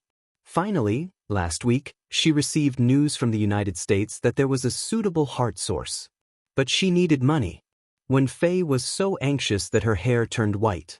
She needed money. She needed a lot of money to pay for the operation. When Yang Wenchang came to her, she agreed without hesitation. Once she got the money, she would take her son abroad to do a heart transplant. How could Lin Gang find her? She's a poor girl. Sort of. Wenfei had a strong resistance to lying to others, especially when that person was her former classmate. However, when Yang Wenchang told Wenfei what Lin Gang had done, Wenfei finally agreed. Speaking of which, Wenfei is not only a poor girl. She is also a very capable person. Hu Jinyao thought of the information Yang Wenchang gave him. He said that when Fei had been busy making a living and taking care of her son. She had a good job, but she lost it. She had to do some odd jobs. She had a good temperament. She put on clothes and put on makeup. Then she would look more energetic. Yang Wenshang hired an etiquette teacher to teach Wen Fei how to taste wine and how to eat Western food. She taught Wen Fei how to pretend to be a qualified rich wife. Wen Fei was really good at it. She learned 70% of it in one night.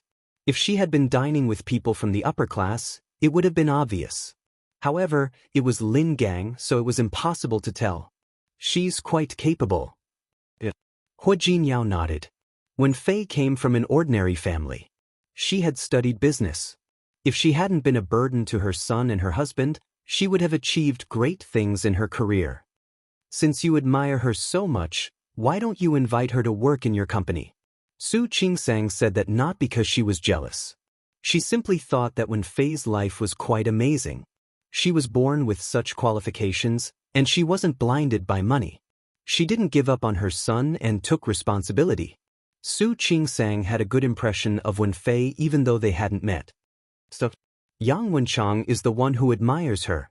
Yang Wenchang was the one who arranged this. After he came back, he kept saying that Wen Fei was a good person and a talent. There was a tinge of pity in his words. He didn't mean anything else. He just thought that Wen Fei was a rare talent. We'll see. I don't think she's in the mood to work now. Wen Fei had already contacted the doctor there. She would be taken out in a couple of days. The recovery period of a heart transplant was not a day or two. If she went back to China, it would be possible for Tianyu to invite such a kind-hearted person to work for her. Su Qingsang thought of Lin Gang and Wen Fei's husband and felt a little emotional. Do you think that men are born crueler than women? What are you trying to say? He was also a man. What did she mean by that? Hua Jinyao narrowed his eyes slightly. He looked as if he was going to punish Su Qingsang if she said that his plan was too much. No, I'm not talking about you. Su Qingsang worked in the hospital and had seen a lot of people die. There were true feelings in the world. But there were also a lot of people who were not good people. Some children are born unhealthy, sick, and the ones who want to abandon them are often men. Most mothers don't want to abandon their children. You seem to be talking about Wen Fei. She works so hard because her husband is irresponsible. Look at Lin Gang. His wife is pregnant, but he still let Li Hong continue to cheat. He doesn't care about his wife's life at all. After the baby was born, he had to move it out of the incubator after a few days. To be honest, it was lucky that the baby was strong and nothing bad happened to him. If an accident really happened because of improper treatment, wouldn't they blame the hospital for being responsible? Hua Jinyao couldn't answer that question. He pulled Su Qingsang into his arms and let her sit on his lap. Honey, there is sunshine in this world and there will be shadows. I can't promise others, but I can promise myself. Hua Jinyao held Su Qingsang's hand, brought it to his lips, and kissed it gently. He looked into her eyes very seriously. I can promise you. I will never be like them. His voice was deep, magnetic, and sexy at the same time. The determination in his eyes made Su Qingsang's heart skip a beat. She nodded her head lightly. That was the trust she had in her. Hua Jinyao kissed her lips again. She trusted him with all her heart. The expression on her face was so beautiful that he couldn't help it. Su Qingsang felt the gentleness in his kiss. Her eyes were watery. She had been married to Hua Jinyao for more than half a year. She had been learning how to be a good wife. She had been learning how to deal with the relationship between husband and wife and her husband's family. Most importantly, she had to learn to trust a person, and a man at that. It wasn't easy for her. Even though she was Li Qianshua's daughter, she was more sensitive and suspicious than others because she had been born as an illegitimate daughter. She hid her sensitivity, but it didn't mean that it wasn't there. Now, she thought that she could trust Hua Jinyao. She could give him her trust bit by bit until she trusted him completely. She believed that he was behind her, that he would always stand behind her and support her. She believed in his feelings for her and believed that he would never betray her. Lin Gang's matter was over after this incident. Li Hong was a liar. She was as arrogant as she was before, and now she was as cowardly as she was now. The doctors and nurses in the hospital wouldn't make things difficult for her, but they couldn't be nice to her. Li Hong could accept that. However, after the incident that day, Lin Gang had disappeared. He didn't answer her calls or reply to her messages. She didn't know where Lin Gang had gone or what was going on. She had been starving for half a day, but no one brought her food. The doctors and nurses in the hospital didn't like medical disputes. They couldn't kick her out. However, she had made such a big fuss that no one came to ask if she had eaten or not. No other pregnant women were sent to this ward. Since Li Hong is such a troublemaker, I'll let her do whatever she wants. Poor Li Hong. Lin Gang was the only one who took care of her. She had a daughter, so Lin Gang didn't really care about her. Now, Lin Gang didn't even show up. Li Hong didn't know what to do. Fortunately, the car owner was a nice person and left her some money. A few days ago, some people came to sympathize with Li Hong, and some family members of the patients who didn't know the truth gave Li Hong red envelopes. Otherwise, she wouldn't even have enough money to eat. She couldn't contact Lin Gang, let alone her relatives. Li Hong had a baby all by herself. Her wounds hurt, and she had to do everything by herself. Her face turned paler and paler. Su Qingsang came to the hospital and found Li Hong's miserable condition during her routine ward rounds. She wasn't being soft-hearted. After all, Li Hong was still in the hospital. She asked a caregiver to keep an eye on her. She knew that Lin Gang must be busy trying to please Wen Fei, who was putting on a show with him. He didn't have time to care about Li Hong. Li Meilin laughed at Su Qingsang's carelessness. How could someone like her put up with such a thing? Su Qingsang shook her head. I'm not putting up with it. I'm just a doctor. A doctor couldn't just watch a patient die. A doctor couldn't just watch a patient's condition worsen in front of him. After all, Li Hong was in the hospital. If they didn't take care of her, the media and keyboard warriors would say that they were cold-blooded and heartless doctors. Besides, Su Qingsang believed that when Li Hong found out what Lin Gang had done, she would suffer a greater blow. By then, Li Hong might not be able to take it. At that thought, Su Qingsang didn't want to argue with Li Hong anymore. What would happen if Li Hong found out? Su Qingsang didn't care, but she could guess that it wouldn't end well. Chapter 538. Tianyu Group President's Office. Su Qingsang had returned to work, so Hu Jinyao didn't have to worry about her every day. This time, the matter was settled, and the livestream reporter made a scene online. It was likely that no one would make a move against Su Qingsang for a long time. Of course, he did not forget to make some other arrangements. He didn't believe that anyone would dare to offend Su Qingsang. Yang Wenchang told him that Wen Fei had booked a plane ticket for tomorrow night. He arranged for a doctor and a nurse to accompany her. With someone taking care of her, she believed that she and her son would be able to fly to the United States safely. You've handled this matter well. Hu Jinyao was very sure of Yang Wenchang's abilities. That Wen Fei was indeed a good choice. A good choice. Wen Fei played a big part in solving Lin Gang's problems so quickly. Of course, the follow-up matters were handled well. After all, Wen Fei had helped them. Even if she had received money, it was still a favor. Yang Wenchang did more than that. Wen Fei's doctor was not a top-notch specialist. After consulting with Hu Jinyao, Yang Wenchang found a more famous specialist with a higher success rate for her surgery. For Hu Jinyao, these were all trivial matters. A few phone calls could solve it. Anyway, thank you for your hard work. Hu Jinyao didn't have anything else to give him. I've been busy lately. After you're done with this, I'll allow you to take a vacation. Most of the time, Yang Wenchang was busier than him. If he didn't rest, Yang Wenchang couldn't either. Even if he rested, Yang Wenchang couldn't rest. It's my duty to share the boss's worries. Yang Wenchang smiled and said, but if you're willing to let me rest longer, I'll be even happier. Hu Jinyao didn't object. That's fine, but you have to train you and the others first. When I can replace you, you can take a vacation. Indefinite leave. Then, President Hua, I won't let you go. Yang Wenchang joked with Hu Jinyao. He had been working for Hu Jinyao ever since he graduated from university. The two of them had worked together for many years, and their relationship was extraordinary. He wouldn't take such a joke to heart. After the joke was over, it was time to get down to business. Yang Wenchang reported that he had sent someone to keep an eye on Xiao Hong. However, there were still no clues and no results. Just as she was about to ask Hu Jinyao if he still wanted to keep an eye on them, Ding Qing knocked on the door and came in. She said that she wanted to talk to Hu Jinyao about something. She had an urgent document sent by the planning department. That person knew that the document was 3 days late, so he didn't dare to come to Hu Jinyao, so he asked Ding Qing to deliver it to him. Hu Jinyao took the document from her hand and casually flipped through it. The people from the planning department are really smart. Knowing that I'm not satisfied with the proposal, they came to you and asked you to deliver it to me? Throwing the document on the desk, Hu Jinyao raised his head and looked at Ding Qing. Miss Ding, I admit that you are capable, and I agree with your ambition. However, this kind of good deed doesn't seem to be your style?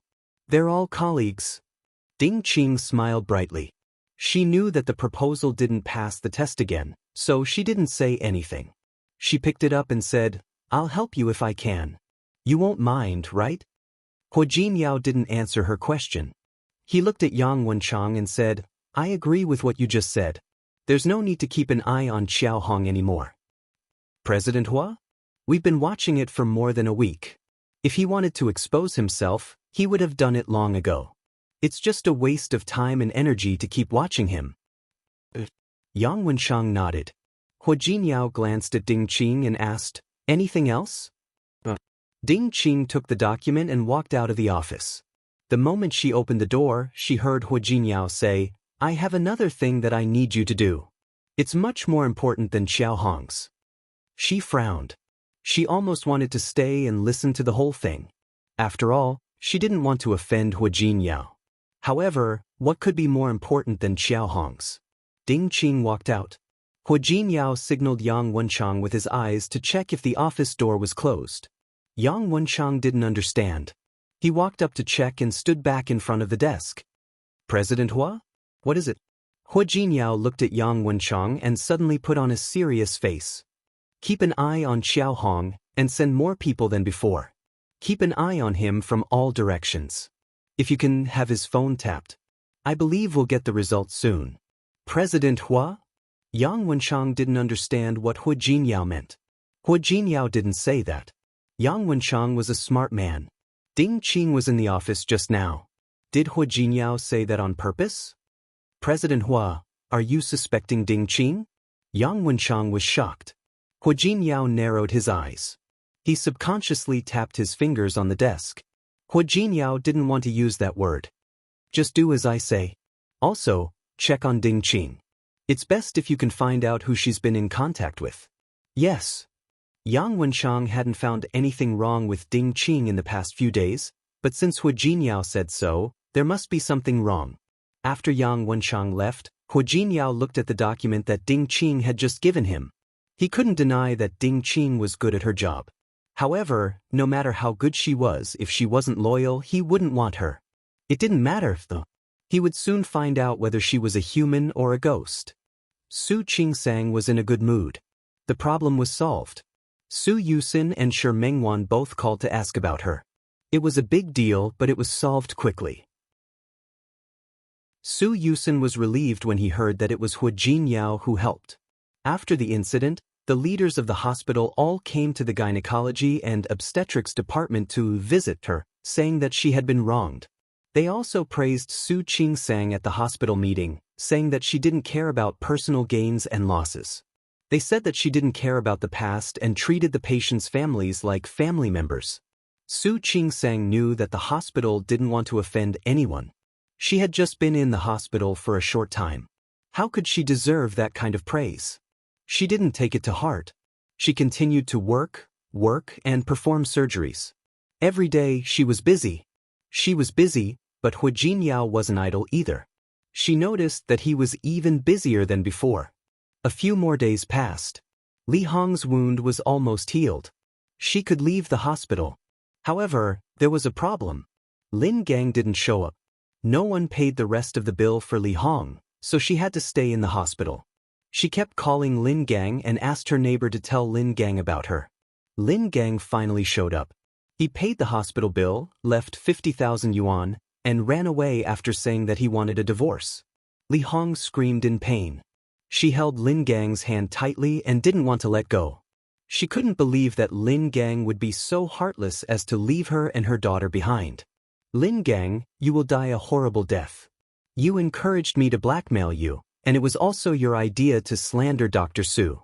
How dare you abandon me? You're not a human being. Li Hong made a scene in the hospital, but she didn't expect that Lin Gang would abandon them. It wasn't because of what had happened before. Wen Fei was a smart girl. She didn't want Lin Gang to pester her, so she comforted him a few days ago. Before she left, she told him that she was going abroad for a business trip. Lin Gang was dreaming, so he didn't think too much about it. He asked Wen Fei and found out that she would be away for more than a week. His eyes were full of disappointment. Wen Fei was afraid that he wouldn't fall for it, so she gave him the key card to the presidential suite and told him that he could stay there at night if he wanted. For Lin Gang, it was as if he had won the lottery. He stayed in a 5-star suite in a luxurious hotel and enjoyed the luxurious meals served by the hotel every day. How could he care about Li Hong's life when he was so ambitious? The money that the car owner had given him was used to pay for the hospital fees. The 100,000 yuan he had was given to him by the person who asked him to slander Su Qingsang. He didn't want to give Li Hong a single cent of the 100,000 yuan. However, he realized that he was going to have a hotel soon. He was generous enough to give Li Hong 50,000 yuan. He considered it a divorce. Li Hong had just given birth to a baby. Even though her wounds had healed, she was still very weak. She had been beaten and had no one to take care of her. Now, Li Gang wanted to divorce her. How could she stand it? She didn't want to leave the hospital anymore. She made a scene in the hospital and refused to leave. Later, the security guards came and called the police. Finally, Li Hong was persuaded to leave. She took the 50,000 yuan, held her daughter, and left the hospital alone. Su Qingsang didn't pay much attention to it. For one thing, she had become a celebrity in Rong City after what had happened to Lin Gang. Many people came to see her for treatment. The hospital even opened the back door and let her become a specialist. She had a lot more patients than before, so she was busier than ever. For another thing, she couldn't feel any sympathy for Li Hong. Lin Gang had asked her to blackmail him, which was his fault. However, Li Hong knew that it was wrong and dangerous, but she still went. She had her own problems. She had only herself to blame for what had happened. She couldn't blame anyone else.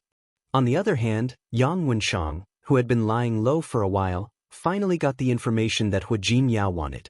President Hu Lin Gang was kicked out of the hotel today. Yang Wenshang reported to Hu Jinyao about what had happened.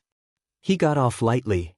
He had stayed in the hotel for a few days and enjoyed himself for a few days. Yang Wenshang felt a little guilty. It was too easy for a man like him to get all that. You don't understand, do you? Hu Jinyao smiled. The more you do that, the crueler it will be for him. If a man had never gotten something, he would never think about it. However, once he got it, he would lose it. That feeling was more painful than if he had never gotten it. A few days ago, when Fei told Lin Gang that she was going on a business trip and asked him to stay in the presidential suite, he believed her. Not only did he believe her, he even went to divorce Li Hong. Now that he and Li Hong had divorced, it was time to close the net. Li Hong wasn't easy to deal with. Lin Gang wanted to divorce her, so she asked him to give her the house and the money. Otherwise, she wouldn't leave. She said that she had to take care of the baby, eat and drink, and pay for the baby's milk powder. Lin Gang was still dreaming of marrying a rich woman. After thinking about it, he didn't make it difficult for her.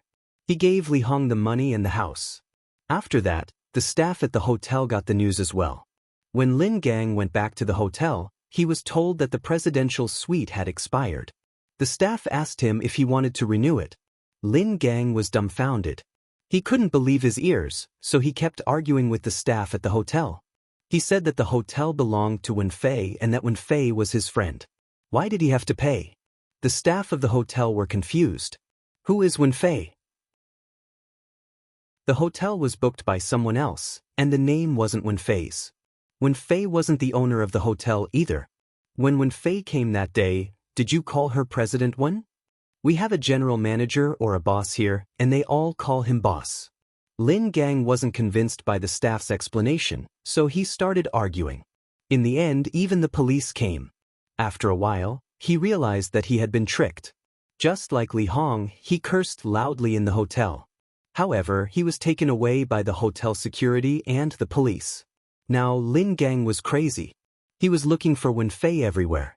Hu Jinyao truly thought that Lin Gang was ridiculous. You did a good job. We'll take it as a kindness that he took advantage of us. Yang Wenshang nodded. That was the truth.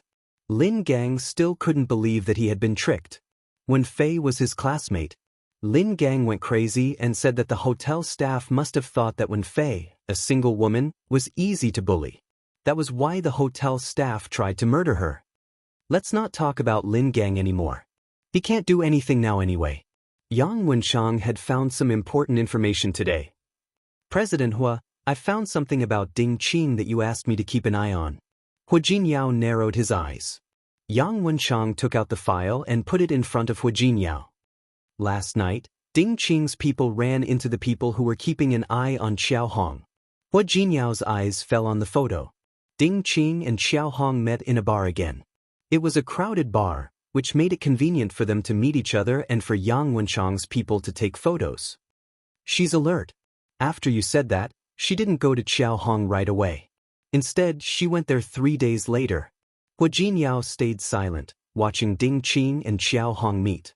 One of them took out his phone. Yang Wenshang saw the photo as well. We've checked it. There's an extra 10 million in Xiao Hong's account. Hu Jinyao curled up the corner of his lips. 10 million? That's a good price. Compared to the 2 million they gave him, 10 million was a lot. However, compared to the value of the file, 10 million was nothing. Who's behind Ding Qing? Have you found out? Not yet. We didn't find Ding Qing's phone records. She's using other means of communication. A sharp light flashed across Hu Jinyao's eyes. Secretary Ding's phone is new, isn't it? If she accidentally drops her phone or drops it into the water, she'll have to get a new one, right? Yang Wenshang nodded. I see. Chapter 539. It wasn't just about Xiao Hong. He had every reason to believe that the same person was behind Su Qingsang's death. It could also be done by two groups of people. One group was against him, and the other was against Su Qingsang. However, Qingsang hadn't offended anyone. If the other party had really attacked her, it was mostly because of him. No matter which one it was, he did not intend to let these people continue to be complacent. When Hu Jinyao got home, Su Qingsang had just put away the clothes and put them in the room. Auntie Yu and the hourly helper were in charge of cleaning the house, but most of the time, Su Qingsang still liked to do it herself. He liked to see her busying herself under the light, and he liked to see her working hard for this family. For example, a bouquet of flowers that he bought after work, or an aromatherapy nightlight that could help him sleep. Little by little, she left her mark in every corner of the house. When Su Qingsang was putting a coat in the closet, she turned around and saw Hu Jinyao. You're back. She walked in his direction. She had already taken a shower, and there was a faint fragrance on her body. Hugging her in his arms, his whole body relaxed. Why don't you leave it here and let Auntie Yu collect it tomorrow? I saw the weather forecast that it's going to rain. Besides, why do we have to wait for Auntie Yu for such a small matter? She used to do these things herself. There was no reason for him to turn into a lazy person who did not know how to distinguish the 5 grains after getting married. As she spoke, she heard the sound of rain hitting the glass outside. She turned to look at Hu Jinyao and said, Look, it's really raining. Fortunately, you came back early. Hu Jinyao drove to and fro, so it didn't matter to him whether it rained or not. But if it was raining, the road would be slippery. In addition, it was already nighttime. Su Qingsang felt that she was really lucky. Hu Jinyao liked this side of her. Even the smallest things could make her happy. The more he spent time with her, the more he realized that Su Qingsang was a very simple person. She didn't like complicated people and things. However, because she was married to him, she would always encounter more complicated people and things. He remembered that he had asked Yang Wenchang to keep an eye on Ding Qing for the past few days, but Ding Qing hadn't contacted the person behind her. Yesterday, he even used a trick like monitoring the phone. If he could, he didn't want to do this. Like Su Qingsang, he didn't like this kind of thing. However, like Su Qingsang, he couldn't avoid it. What's wrong? Su Qingsang sensed that Hu Jinyao wasn't in a good mood. Qingsang. Hu Jinyao held her hand and looked into her eyes very seriously. You've been in Rong City for so long. Are you used to it? With so many people in the Hua family, there were many things they had to face. Back in Lin City, the only person who could make things difficult for Su Qingsang was Su Peijian.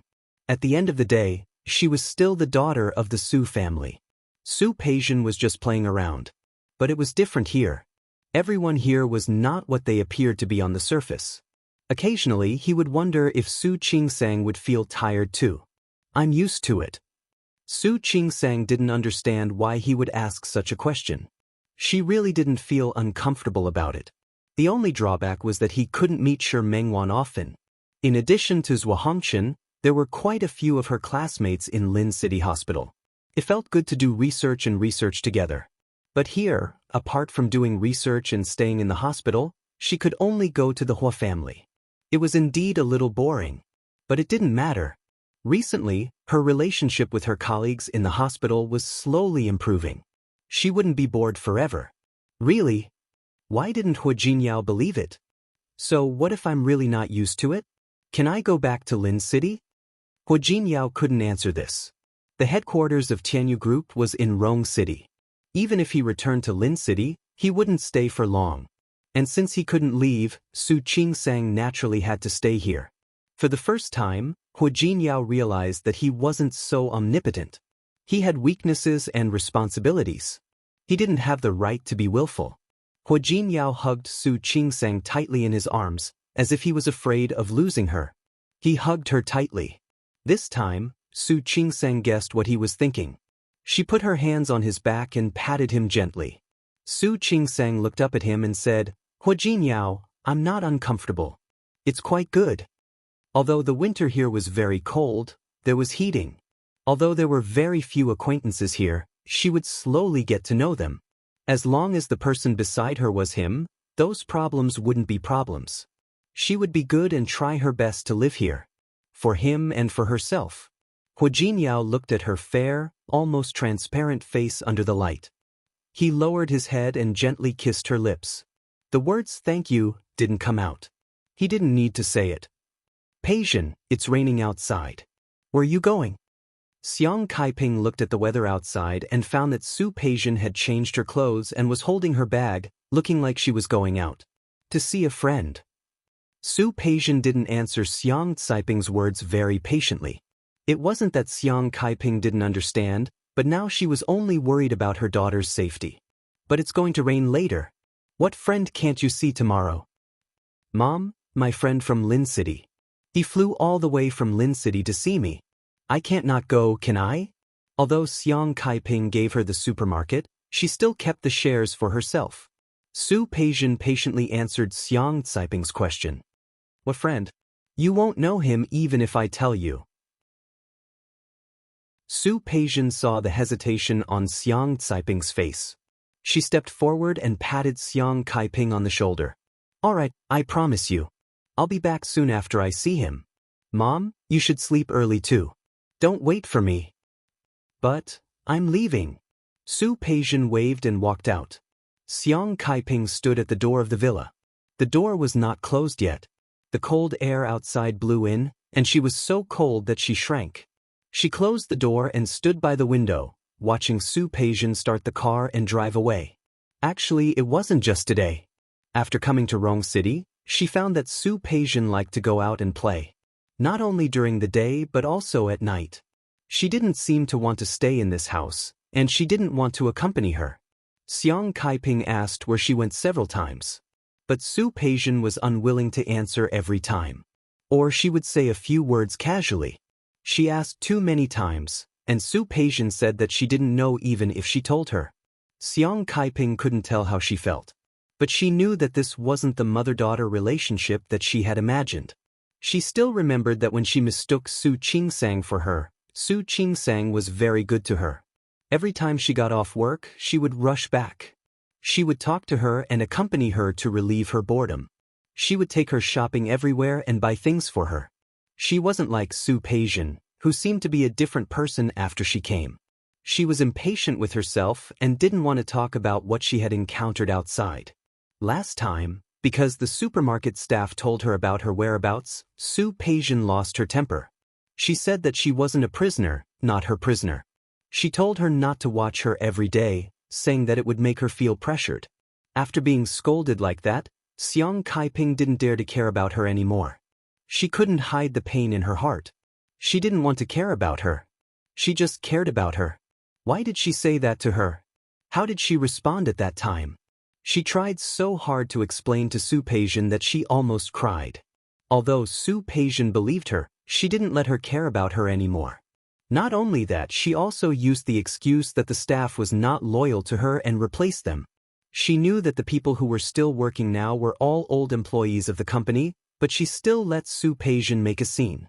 After that incident, the group of old employees didn't dare to talk to her again when she went to the supermarket. She wanted to ask Su Peijian how she was doing every day and if there was anything she couldn't solve in the business. Because those employees were afraid of being fired, no one dared to tell her about Su Peijian. She only found out later that Su Peijian went to the supermarket. She didn't treat the supermarket as her home like she used to, and she was busy from morning to night. More importantly, Su Peijian was often not there, and she didn't know where she went. She asked again later, and Su Peijian's temper was even worse than before. The more she said that she was just worried, the more Su Peijian was disgusted. "I'm such a big person, and I have hands and feet. How can I be lost?" Su Peijian's words made her speechless. Xiang Kaiping knew that her daughter didn't have the time they spent together for more than 20 years, and she couldn't be close to her. Naturally, she wouldn't listen to her. However, knowing was one thing, and accepting was another. That was her daughter, after all. Xiang Kaiping looked out of the window. The rain was getting heavier, and the disappointment in her heart was getting more and more obvious. She couldn't help but think that if Su Qingsang was really her daughter, she suppressed the thought as soon as it came to her. She couldn't think about it. No matter how inconsiderate Su Peijian was, she was her own daughter. She was her own daughter. She hated that Li Qianxue. She took her man and her daughter away. She raised her daughter to be what she was today. Speaking of which, it wasn't Su Peijian's fault. It was Su Qinghui and Li Qianxue's fault. Xiang Kaiping thought that she should treat Su Peijian better, a little better. Maybe Su Peijian would be moved by it. Yang Wenchang looked at Hu Jinyao, and his face was very dark. It had been almost 10 days since Hu Jinyao asked Yang Wenchang to investigate Ding Qing. Yang Wenchang was very patient, and Ding Qing seemed to be very patient too. Nothing unusual had happened to her these days. Not only was her behavior normal, but even her phone calls were normal. However, that only lasted until last night. Last night, Yang Wenchang's men listened in on Ding Qing's phone calls as usual. Chapter 540. Su Peijian sat in the private room. On her left sat the Hu brothers, Hu Yifan and Huang. On the right were a few children who got along well with the Hu brothers. Speaking of which, it was quite interesting. Hu Jinyao had a few childhood friends, including Li Junxing, Su Changlong, Wan Xianyang, Cheng Xianyun, and Tang Mohan. His circle was almost fixed. If others couldn't enter, they wouldn't easily bring outsiders into their circle. However, whether it was the Li clan, Wan clan, Tang clan, or Su clan, it was impossible for them to only have one brother. As for the cousins of these families, they couldn't get into Hu Jinyao's circle, so they naturally hung out with Hu Yifan and Hu Yang. Other than them, there was also He Xiankai. Ever since he was humiliated by Hu Jinyao, he thought of a way to hook up with Hu Yifan. It was true that Hu Jinyao could be proud now, but who knew how long he could be proud? As for the rest of the people, they were just following the crowd and watching the show. If they really made a move on the Hu family, they would probably be scared out of their wits. Su Peijian raised the cup in front of her and gently took a sip. Her every movement had the air of a young lady from a wealthy family. She smiled faintly, her facial features beautiful, but there was a hint of grievance and melancholy in her eyes. Speaking of which, it was true that Su Peijian was spoiled and willful, but she had changed in the past few months. She was completely different from the spoiled young lady she used to be. She had the magnanimity of a rich young lady who had been carefully cultivated by Li Qianxue, but there was also a light worry in her eyes that was different from that of ordinary rich young ladies. A few months ago, Su Peijian had gotten to know He Xingxian, so she had gotten to know that employee of the Tianyu group. She had only gotten to know Hua Jinyao, but she had accidentally discovered something interesting about the Hua family. For example, Hua Jinyao was the eldest son, but he was not favored in the Hua family. For example, Hua Jinyao's position as the CEO was not as stable as others thought. She also asked about other things. The more she found out, the more interesting she found it. She was glad that she had come to Rong City. This place was much more fun than Lin City. Peijian, won't you have a drink with me? Hua Yifan looked at Su Peijian with a hint of amusement in his eyes. It was undeniable that after interacting with this woman a few times, he felt that she was quite to his taste. What? Su Peijian raised her eyebrows and turned to look at Hua Yifan. Mr. Hua, are you treating me as an escort? How could this be? Hua Yifan stepped forward and put his arm around her waist. I admire you and want to have a drink with you. How's that? Good reason.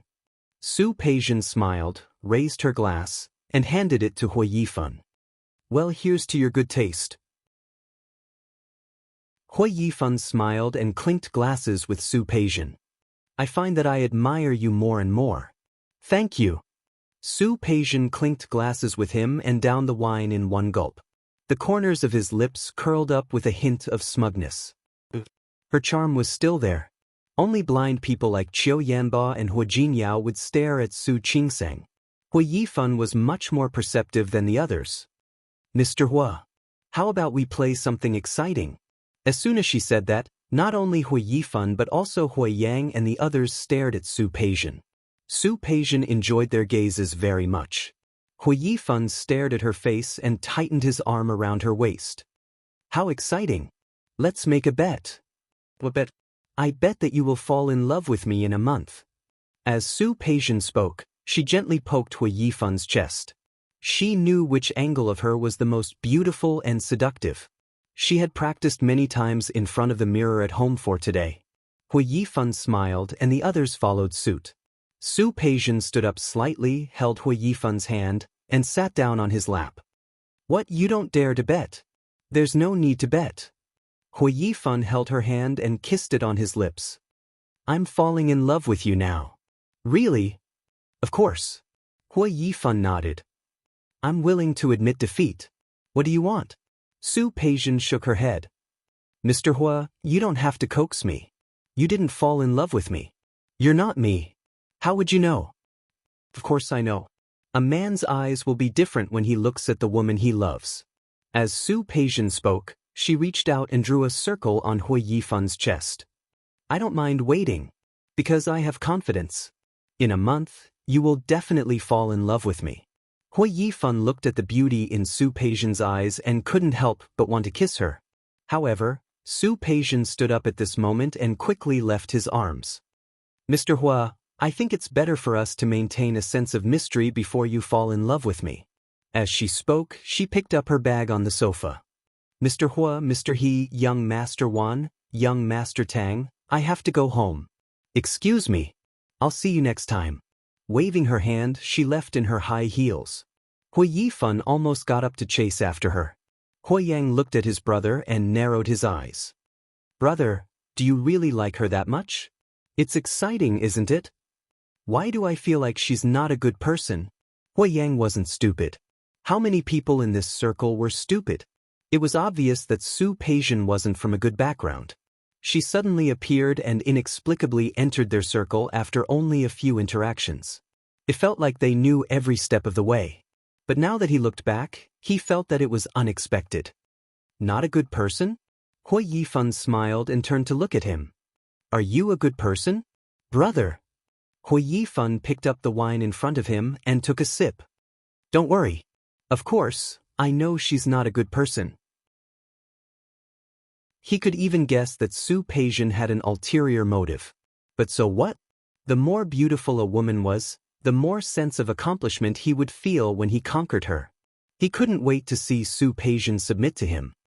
The atmosphere in the office was still very tense. Yang Wenchang looked at Hu Jinyao with a complicated expression. Originally, when Ding Qing made a move, he would naturally be able to find something on her. But when Yang Wenchang found it and recorded it, he suddenly didn't want to show it to Hu Jinyao, who was in contact with Ding Qing. Yang Wenchang stood there without moving. He didn't know how to give the investigation report to Hu Jinyao. This was the most complicated thing he had ever been since he started working for Hu Jinyao. President Hu Jinyao raised his head to look at him. Yang Wenchang's lips were pressed together tightly. He didn't look well. When he met Hu Jinyao's sharp gaze, a rare feeling of guilt welled up in him. He had been working for Hu Jinyao for many years. It had been 7 or 8 years since he graduated. During this time, he got married and had children. He grew up in a happy family. His family was simple, and he met his wife in college and then married her. He used to envy Hu Jinyao, who was born into a wealthy family. He was destined to be a superior person from the moment he was born. Such a person was undoubtedly a winner in life and had a smooth life. But after working for Hu Jinyao for a long time, he realized that it wasn't like that. Being rich didn't make one happy, nor did having a high social status.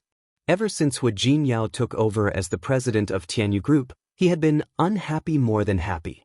President Hu, since Ding Qing is unreliable, let's fire her. It doesn't matter who she contacts.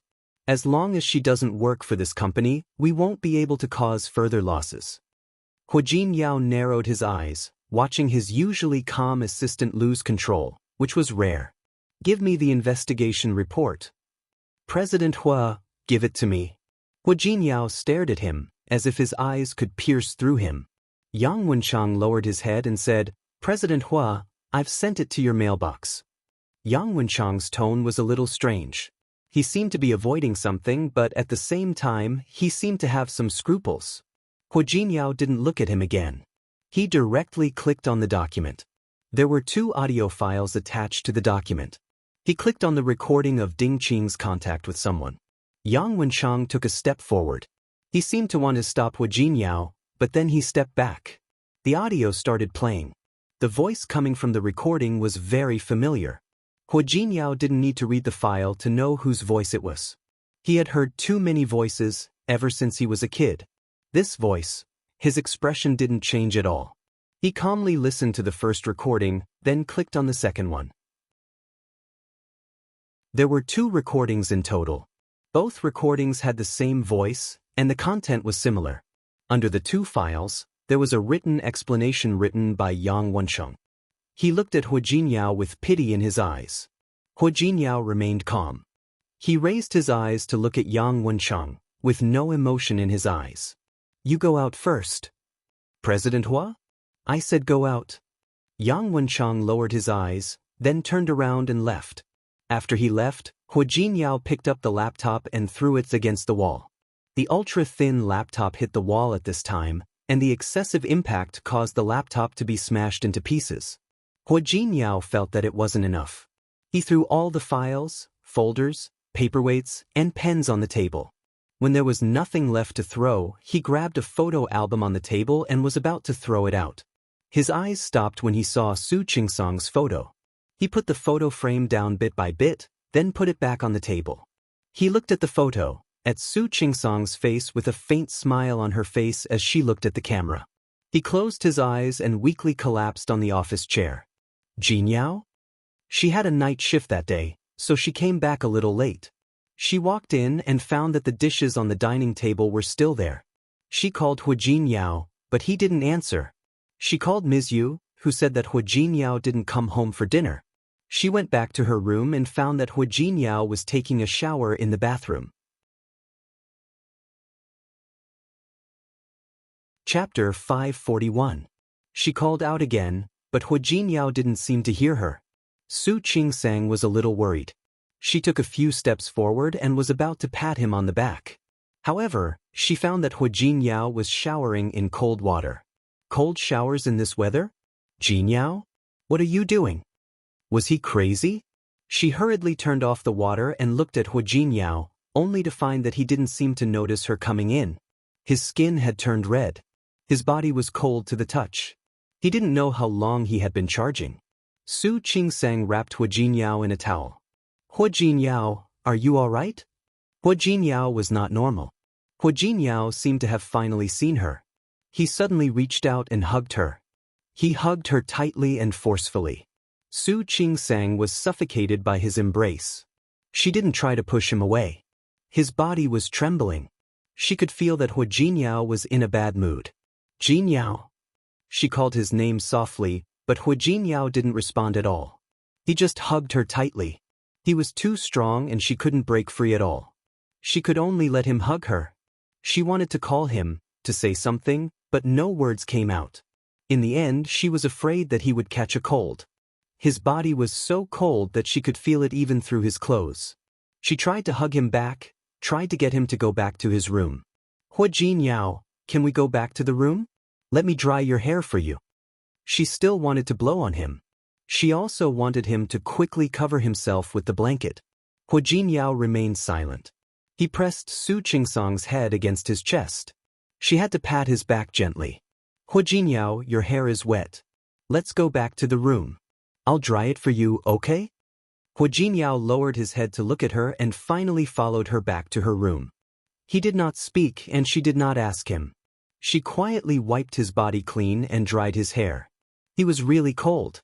In the past, she always liked to hug him, thinking that he was the kind of big warm woman. She felt her eyes were a little sore. She dried his hair as fast as she could and laid him down on the bed. She covered his body with the blanket, but he still didn't speak.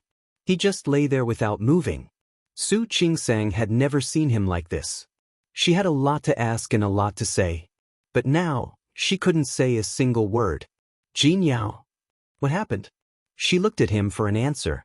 Hu Jinyao was still lying there without moving. Su Qingsang waited for a long time, but he didn't say anything. She couldn't wait anymore. She stood up and wanted to take a shower. She was soaked with water after being hit by Hu Jinyao. As soon as she got up, Hu Jinyao grabbed her wrist. He pulled her into his arms forcefully. She landed on his chest and looked up at him. For the first time, Hu Jinyao saw nothing. His eyes were empty, and his gaze was extremely vacant. Her heart felt like it was being pricked by needles. She couldn't help but reach out her hand to cover the pair of eyes. Hu Jinyao held her hand and hugged her tightly again. He lowered his head and buried his face in the crook of her neck. Su Qingsang thought that he wanted that, but he didn't. He just held her like this. It was a very strange and uncomfortable position. She was half lying on her stomach and felt very tired. Just as she was about to ask him to let go of her, she suddenly felt something wet on her neck. The warm touch made Su Qingsang's body stiffen. Was that tears? She wanted to raise her head and look at him, but he wouldn't let her. She felt that the wetness on her neck was getting bigger and bigger. Her heart began to tremble. She had seen Hu Jinyao many times. Rascally, wise, fierce, sharp-tongued, domineering, and strong when he protected her behind him. But she had never seen Hu Jinyao cry. She couldn't move at all. She could only feel that the wetness on her neck was getting bigger and bigger. "Hua, I'm in so much pain." He said those 3 words in a low voice, almost in a gasp, and it rang in Su Qingsang's ears.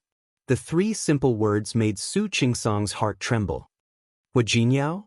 I'm in so much pain." Hu Jinyao closed his eyes tightly, but he couldn't stop the tears from falling. Those emotions were too difficult to vent. Even if he smashed the office, he couldn't ease it at all.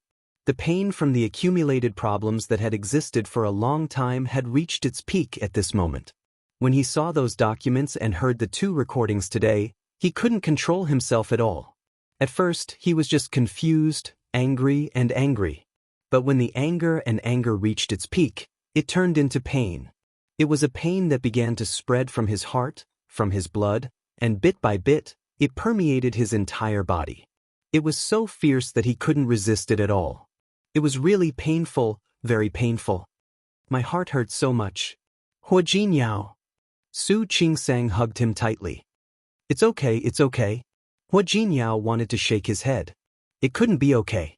It couldn't be okay. How could it be okay? The tears had stopped flowing. But he still couldn't suppress the pain in his heart. He hugged Su Qingsang tightly, almost as if he wanted to rub her into his body. Hua Jinyao hugged her tightly and didn't let go, letting his emotions vent at that moment. Su Qingsang didn't dare to move at all. She kept patting Hua Jinyao's shoulder, gently, again and again. She rarely comforted people, so she could only think of such a clumsy way to calm him down. Hua Jinyao's hands were still wrapped around her, very hard and very tight. She didn't think of breaking free. Just like that, she used this very strange and uncomfortable position, half lying on his body. She kept patting his back to calm him down. After an unknown period of time, Su Qingsang's body was almost numb. The grip on her back finally loosened. Su Qingsang took a long time to recover. She got up and found that Hua Jinyao had fallen asleep. His face was already full of tears. It was as if what she had just seen was an illusion. Su Qingsang leaned closer to see clearly, but she found that Hua Jinyao really didn't have any tears. He was used to hiding his emotions. Even now, he wouldn't let her see it.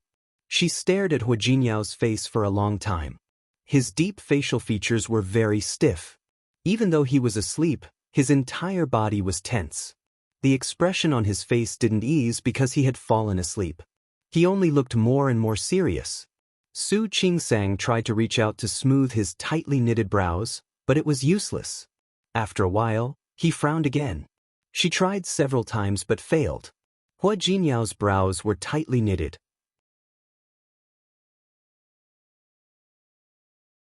Chapter 542.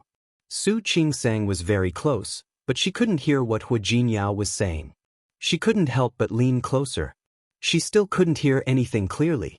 She vaguely seemed to be asking something, but when she wanted to listen again, Hua Jinyao fell asleep again. She didn't hear Hua Jinyao speak again until Su Qingsang took a shower and lay down beside Hua Jinyao. He didn't even talk in his sleep. Su Qingsang slept next to him. She gently snuggled up to him. His body wasn't as cold as before. However, she still felt that the temperature was much lower than usual. Su Qingsang couldn't help but hug him. He didn't put on his clothes when he came out of the bathroom. At this moment, she didn't have any romantic thoughts in her mind at all.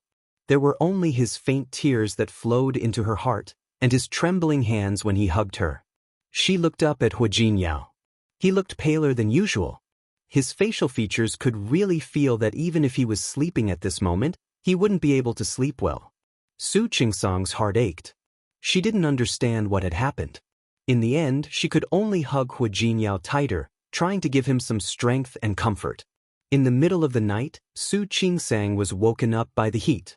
She felt extremely uncomfortable and wanted to lift the blanket, but she found that it wasn't the blanket that made her feel hot, but Hua Jinyao. His body was boiling hot, and the temperature made Su Qingsang wake up almost instantly. Jinyao. She gently pushed Hua Jinyao's body, but there was no reaction. Not only was his body temperature very high, but the temperature of his forehead was even higher. Even his breath was a little heavy. Su Qingsang quickly got up. Looking at Hua Jinyao, he must have caught a cold in the rain. She hurriedly got up and went to the living room to get the medicine box. She found the commonly used cold medicine and planned to feed it to Hua Jinyao, but Hua Jinyao didn't cooperate at all. He couldn't swallow the medicine at all. In the end, Su Qingsang could only force the medicine into Hua Jinyao's mouth, drink some water, and feed it to him mouth to mouth. She didn't care if she would be infected by Hua Jinyao at this moment.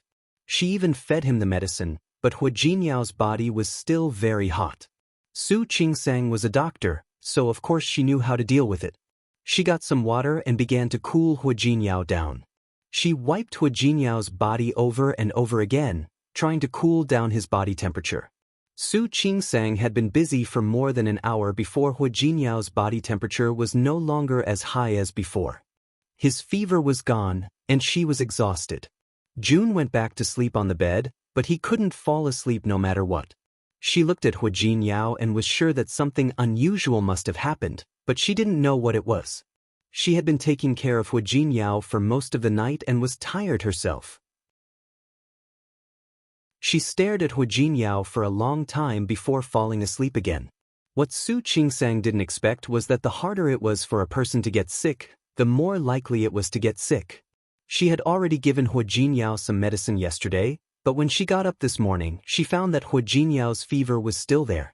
Not only did it not recede, but it was even more serious than yesterday.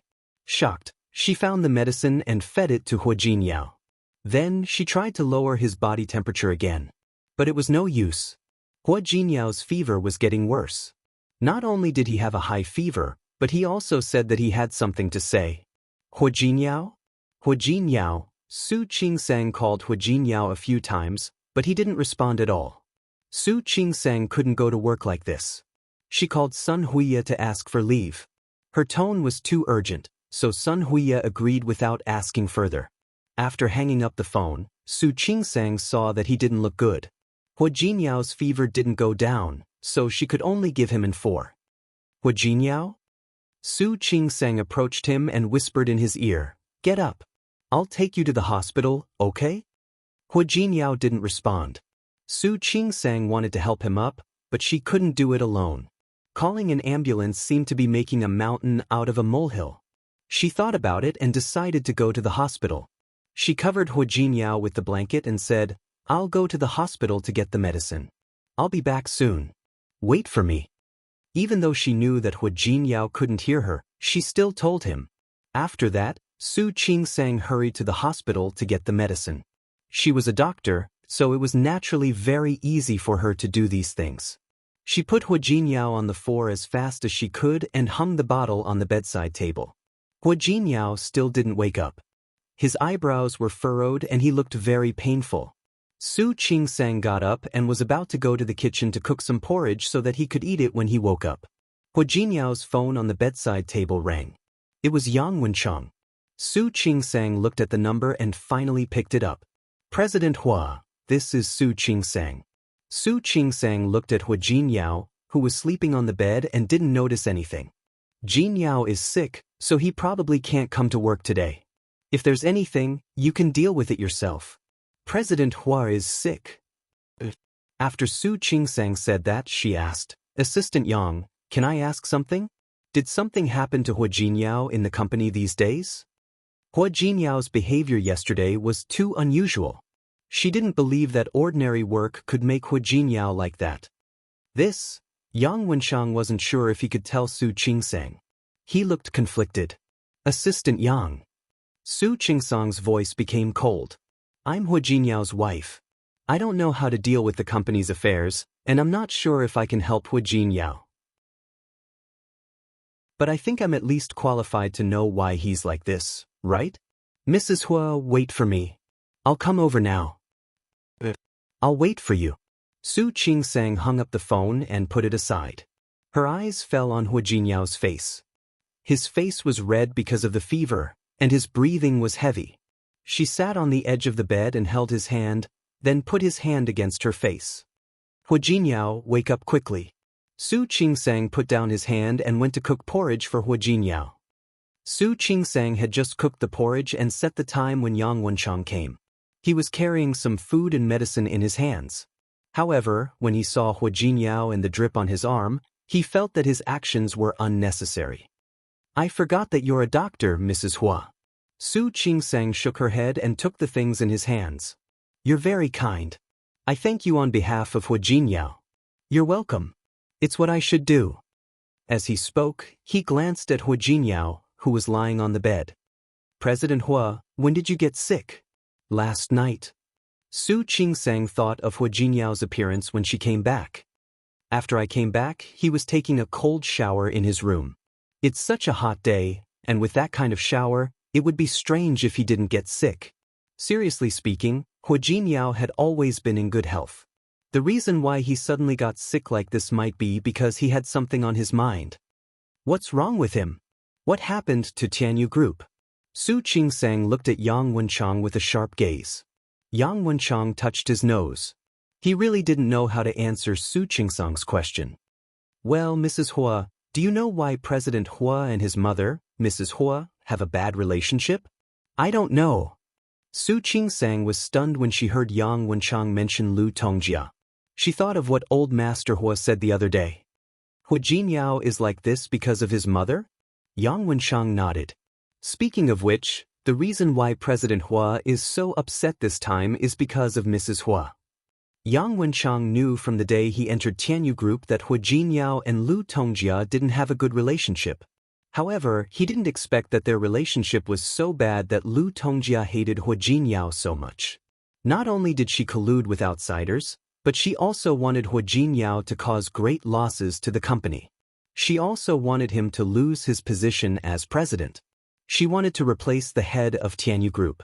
Yang Wenchang couldn't say much about other things, but this time, he told Su Qingsang about Xiao Hong's theft of the documents. You mean, Hua Jinyao's mother colluded with outsiders and stole the company's confidential documents? She didn't really want Tianyu Group to suffer losses. She just wanted to pull Hua Jinyao down from his position as president. Is she crazy? Why would she do that? Su Qingsang's face was full of shock. She couldn't understand Lu Tongjia's thoughts at all. I don't know. Yang Wenchang shook his head. President Hua never said anything. Su Qingsang turned her head. Her eyes fell on Hua Jinyao's face, which was abnormally red because of the fever. She bit her lip tightly. That's all for now. Thank you for coming to see him.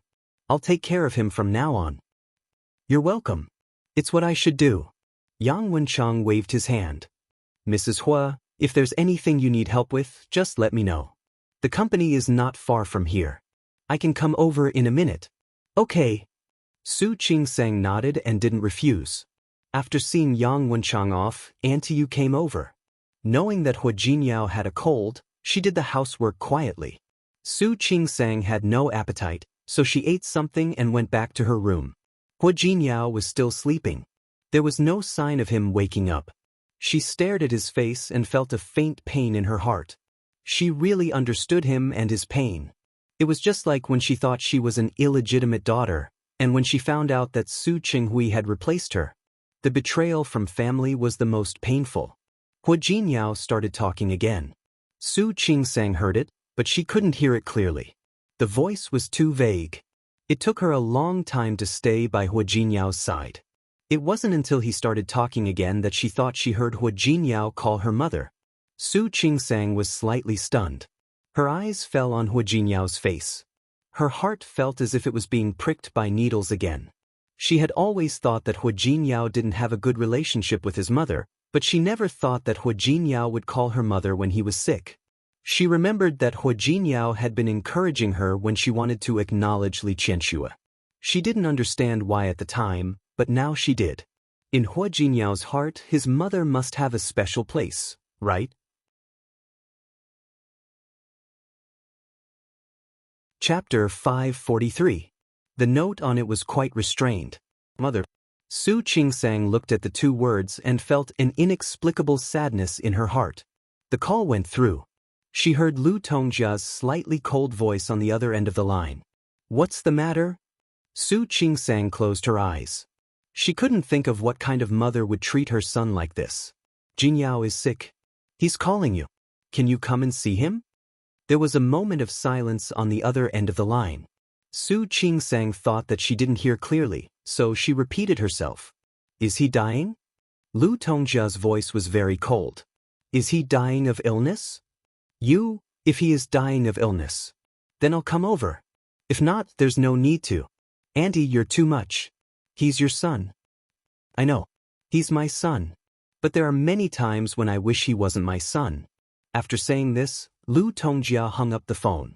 Su Qingsang clutched the phone, and her body trembled again and again. She looked at Hua Jinyao. He was still having a fever. He had been very restrained when he called her mother just now. If she hadn't been guarding him, she probably wouldn't have heard it. What did it mean? It was the deepest desire in his heart. But even so, he still restrained himself. Su Qingsang's chest rose and fell violently. She couldn't help but call Lu Tongjia again. Is there anything else? Hua Jinyao is really sick. Are you sure you don't want to see him? He's calling you. Do you know that he's calling you? He wants you to come and see him. Did you hear him? I heard him. So what? Lu Tongjia snorted coldly. What? Do you really think you're the young mistress of the Hua family? Let me tell you, don't try to hurt yourself in front of me.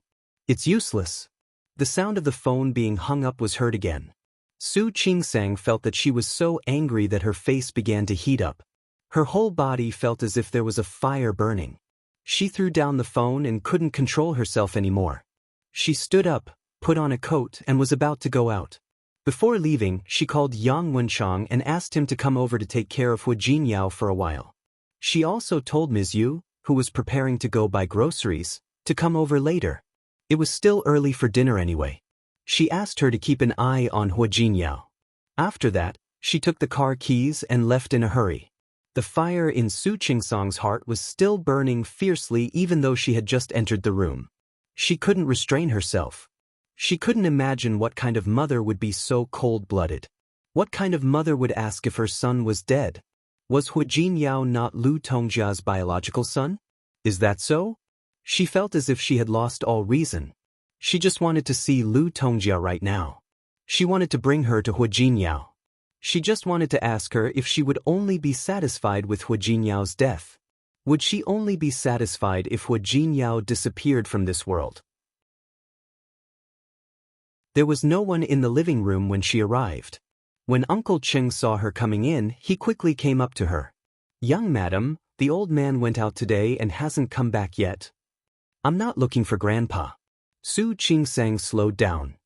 "Where's Auntie?" "In the room upstairs." Uncle Cheng was a little surprised. It was an open secret in the Hua family that Su Qingsang didn't get along with Lu Tongjia. However, all the servants tacitly didn't mention it. They didn't expect that the young madam would take the initiative to look for Lu Tongjia today. That was really strange. Thank you." After saying that, Su Qingsang rushed upstairs and barged into Lu Tongjia's room. Lu Tongjia was reading in the room. She didn't seem to be affected by the phone call just now. Seeing Su Qingsang rush in without knocking, she raised her head and looked obviously unhappy. "Didn't your parents teach you to knock before entering other people's rooms? What happened to your upbringing?" "Upbringing?" Su Qingsang was so angry that she almost laughed. "You want to talk to me about upbringing?" Lu Tongjia put the book in her hand aside. Her slightly narrowed eyes showed her dissatisfaction. "Why can't I talk to you about upbringing? You really don't deserve to be a disciple of the Hua family at all." "What about me? I want to ask you right now. Mrs. Hua, do you have upbringing? Your upbringing is that your son is sick and you want him to die? Mrs. Hua, is this your upbringing?" She didn't even call her aunt anymore. The word, Mrs. Hua, was almost squeezed out from between her teeth, full of dissatisfaction and criticism. "Are you questioning me?" Lu Tongjia raised her head and glared at her. Her face was quite ugly. "Who gave you the right? Get out." "Hua Jinyao gave me the right." Su Qingsang's anger didn't grow because she was raised by the Hua family. Instead, it burned even more fiercely. "Justice gave me the right." She walked up and stood directly in front of Lu Tongjia. Her face was full of anger. Anger made Su Qingsang's face abnormally red. Her eyes were also red. She clenched her fists tightly and tried hard not to curse. But it was really difficult. She stared at Lu Tongjia as if she wanted to pierce her. "You said you have upbringing? Mrs. Hua, is your upbringing to abandon your own son? Is your upbringing to gang up with outsiders to bully and hurt your own son? Is your upbringing to be cold and distant to your own son? Mrs. Hua, if this is your upbringing, then I am willing to admit that my upbringing is really not as good as yours." "Su Qingsang, watch your tone. Who allowed you to talk to me like this?" Lu Tongjia stared at Su Qingsang with a face full of accusation. "How did I talk to you? Then how did you talk to me? How did you talk to Hua Jinyao?" Su Qingsang wanted to curse when she thought of Lu Tongjia's indifference just now. She wanted to question Lu Tongjia as soon as she thought of what she had done. "Mrs. Hua, I really don't understand. Hua Jinyao is your son after all. Why do you have to treat him like this? Su Qingsang was really angry. Really angry. Even though she thought that Xiang Kaiping was her mother and abandoned her. She could also understand Xiang Caiping's difficulties. She understood that it wasn't easy for her. So she didn't hate Xiang Kaiping. Later, she recognized Li Qianxue. She knew that Li Qianxue didn't mean to ignore her. She also didn't hate Li Qianxue. Li Qianxue knew that Su Peixian wasn't her daughter, but she still didn't hate Su Peixian. She even felt like Su Peixian was her daughter. Not only was she not jealous, but she also felt that it was normal. If you raised her for more than 20 years without any feelings, wouldn't that be the biggest tragedy in life? But what about Hu Jinyao? He was Lu Tongjia's biological son, but Lu Tongjia treated him like this? Even if Lu Tongjia didn't mention the 30-year mother-son relationship, she was Hu Jinyao's mother. She was the one who gave birth to Hu Jinyao and brought him into the world. She really couldn't figure it out and she didn't understand it. Why could Lu Tongjia be so cruel to Hu Jinyao? At first, she didn't like him. She was always critical of Hu Jinyao. But now, she hurt Hu Jinyao and colluded with outsiders to ruin Hu Jinyao's reputation. She could even be indifferent to Hu Jinyao's illness. Mrs. Hua, I know I shouldn't ask these things. But Hu Jinyao is your son. Why are you treating him like this? She thought of Hu Jinyao's current state, the sadness on his face, and the pain she had seen Hu Jinyao in nightmares in the middle of the night. Her heart ached as if it was being pulled by someone. She had never been a mother, but she was an obstetrician and gynecologist. She had seen too many mothers. So many women, so many people wanted to be mothers, but they didn't have the chance. Why could Lu Tongjia be so cold-blooded and heartless when she was a mother? Especially when that person, the person who was neglected and hurt by her mother, was Hu Jinyao. Su Qingsang felt that that kind of hurt was even more painful than hurting herself. Are you saying that Hu Jinyao isn't your biological son? So why are you treating him like this? Really? Other than the fact that Hu Jinyao wasn't her biological son, or that he was an illegitimate child like her, a mistress, she really couldn't think of any other reason. When she said that, Su Qingsang's voice was several degrees higher than usual. Her tone was completely interrogative. Her voice was full of anger, confusion, and accusation toward Lu Tongjia. Even though Lu Tongjia was older than her, at that moment, Su Qingsang felt that she had the right to criticize her. Nothing that Lu Tongjia did was like what a mother would do to her child. She had thought that Lu Tongjia would at least have a little compassion for her. But she was wrong. She underestimated the hatred in Lu Tongjia's heart. Lu Tongjia's attitude was much more intense than she had expected. Biological son? Does he deserve it? What Lu Tongjia hated the most in her life was that Hu Jinyao was her biological son. Do you know that I really wish that I never had this son? He doesn't deserve it. He doesn't deserve it. Lu Tongjia's voice was full of resentment.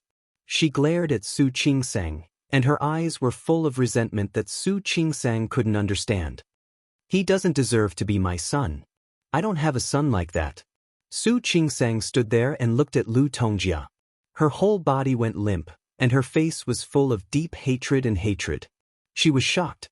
She couldn't imagine what kind of mother could show such an expression to her own son. She wanted to ask and no. She didn't rush to ask. She just looked at Lu Tongjia with a complicated look in her eyes. I don't have a son like that. Lu Tongjia took a step back and leaned against the wall, almost powerlessly. It had been more than 10 years. The pain had been haunting her day and night. She couldn't forget it, and she couldn't forget it. But what about Hu Jinyao? In the past 10 years, he had done what he had to do. He went to school, skipped grades, completed his studies, studied abroad, returned home to take over the company. He became the president of Tianyu Group and got married. He had lived too well. The calmer he was, the better his life was, the more Lu Tongjia hated him.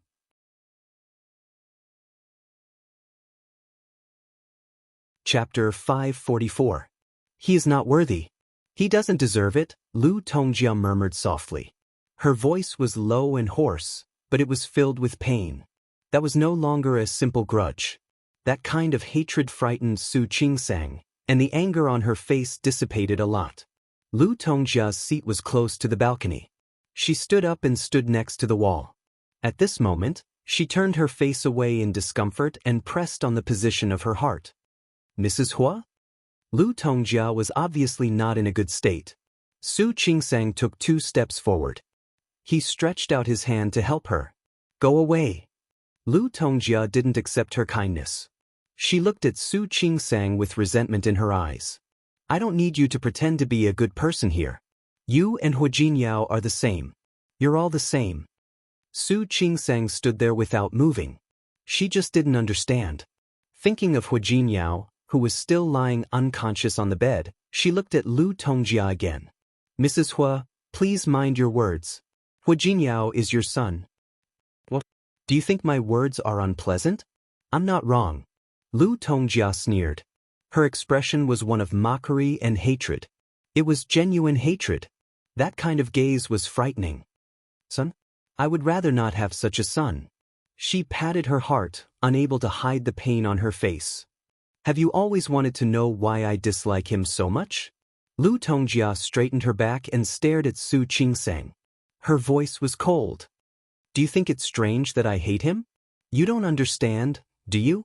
Why is it that even though he is my son, I would rather not have him? Furthermore, do you think that I'm being unreasonable and not behaving like a mother? Su Qingsang didn't respond to Lu Tongjia's questions. She was curious, very curious. However, no matter how much she wanted to know, she wouldn't ask Lu Tongjia or Hu Jinyao. That must not be a good thing. She thought about everything that had happened to Hu Jinyao during this period of time. Those things should not have happened to him. She had also thought that if Hu Jinyao didn't tell her about those nightmares, she wouldn't ask about them. One day, when he was willing to talk, she would ask him again. It didn't matter even if he didn't want to say it. Who didn't have a past? Who didn't have some injuries that they couldn't face? She used to have it too. She was lucky that she got out of it. Because she met Hu Jinyao, the darkness in her heart was turned over. But Hu Jinyao didn't have nightmares in the middle of the night. He was still suffering. Looking at Lu Tongjia now, she really wanted to know. She didn't want to see Hu Jinyao suffer like he did now. She watched as he lost his usual high-spirited demeanor. She watched as he felt pain because of the hurt from his family. Her heart ached. But her voice was very soft, as if she was afraid to disturb Lu Tongjia's desire to talk. Lu Tongjia stood up straight and moved away from the wall. Step by step, she walked to the sofa in the room and sat down again. Her gaze was fixed on an unknown point in the void. The hatred in her eyes was very obvious, but there was also a bit of blankness and emptiness that she herself did not notice. Because I hate him. You don't know how much I hate him. Lu Tongjia's eyes were red when she said this. There were tears in her eyes, and the emotions in her eyes were tumbling. He killed my son, he killed my daughter. He was so vicious when he was so young. At that time, I really thought that I would rather not have this son. Su Qingsang's eyes widened.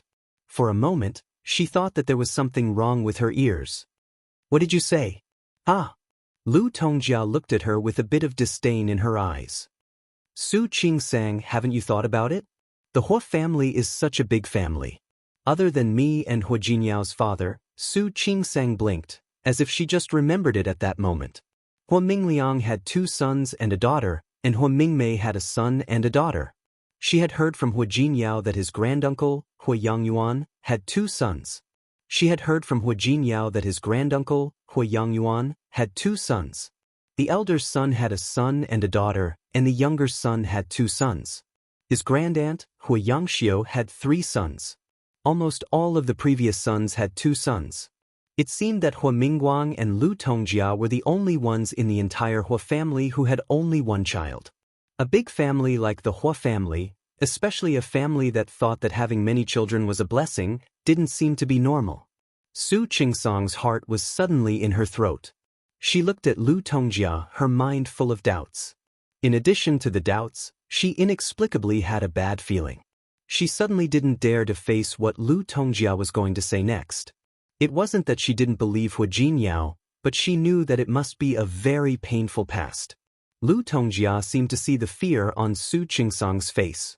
She sneered, and the hatred in her eyes didn't diminish at all. Instead, because of the bad things that had happened, her face was quite ugly.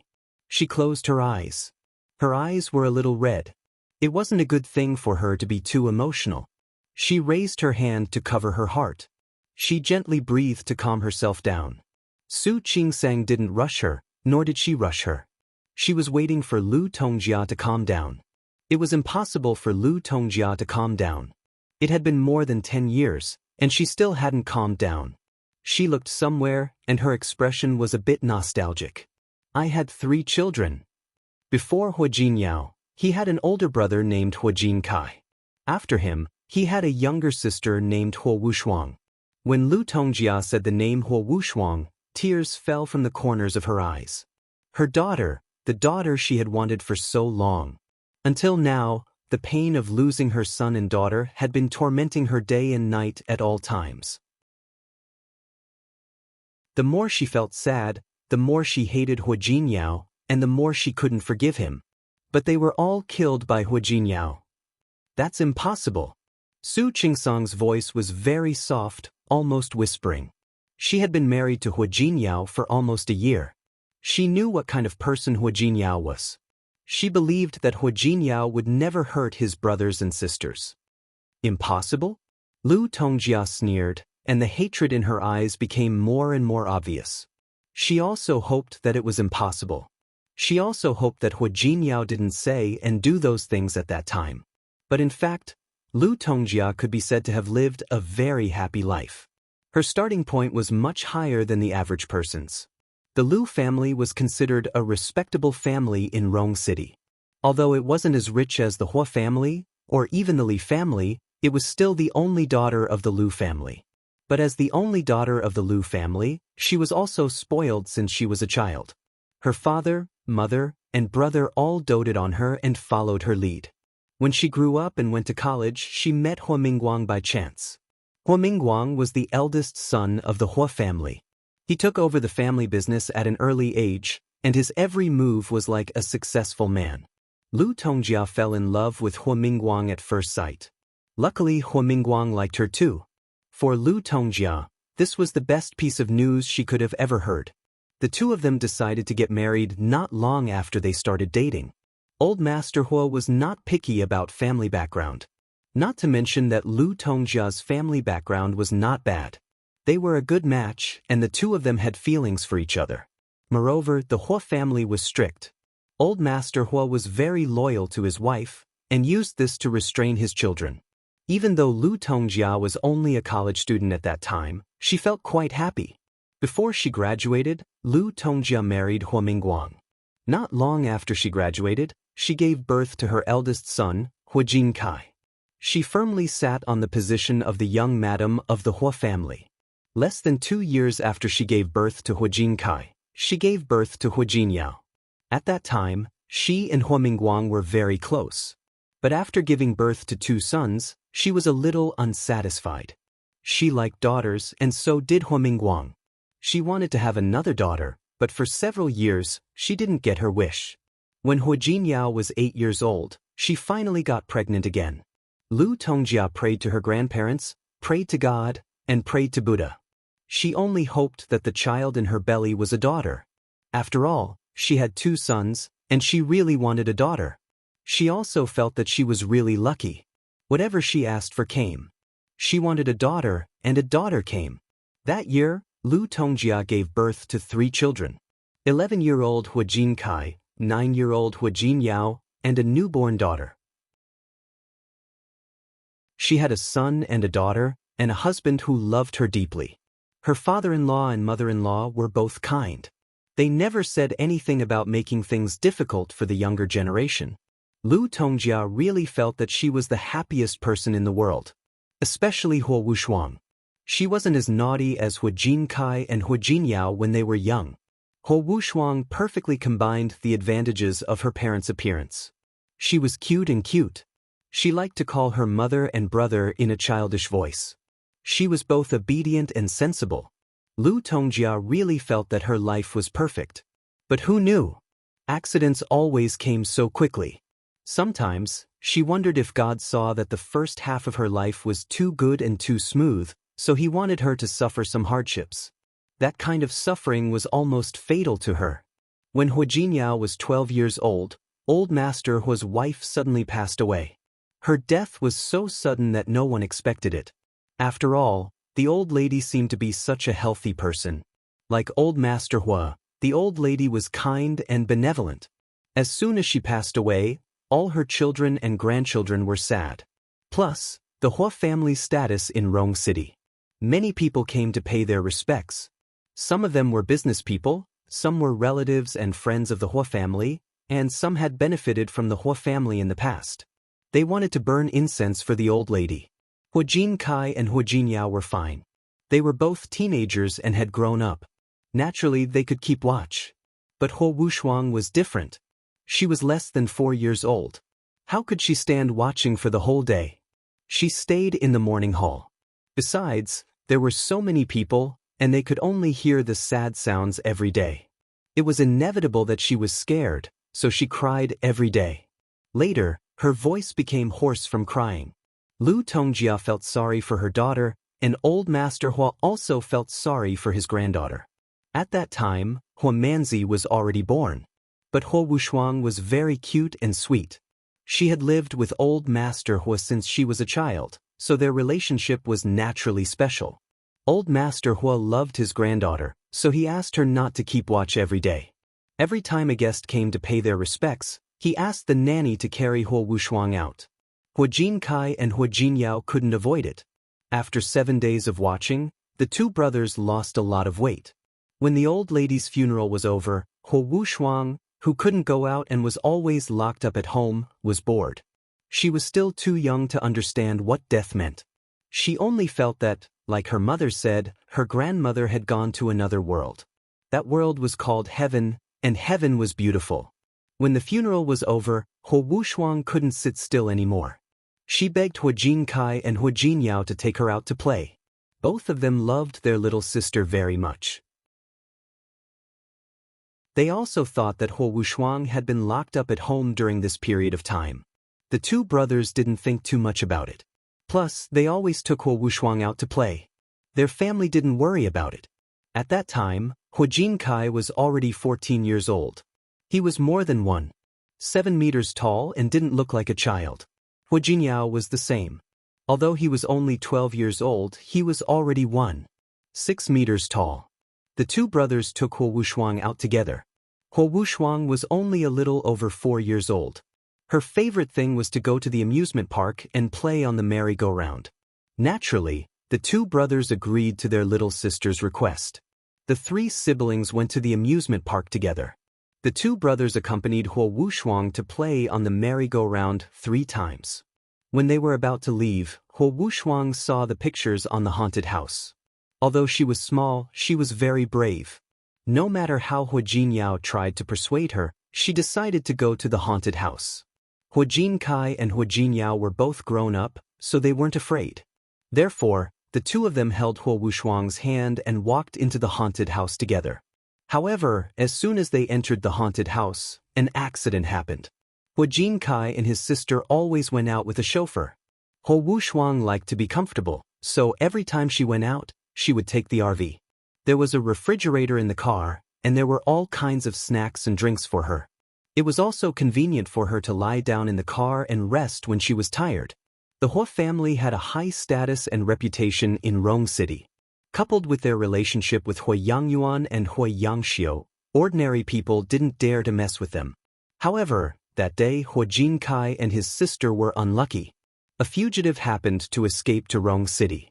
This man had just committed robbery and murder in a neighboring city. The leader of the gang was called De, who was a national A-level wanted criminal. He was a national wanted criminal, so he naturally wanted to run away as soon as possible. However, before he ran away, he wanted to do one more job and make some money before leaving. Before he came, he had already gathered a few people who were not afraid of death like him. They all had criminal records. The 4 of them decided to do something big together. When the time came, they would escape to the ends of the earth. At that time, they had already been in Rong City for a few days, and they were living a life of hiding. They hadn't thought about what they were going to do.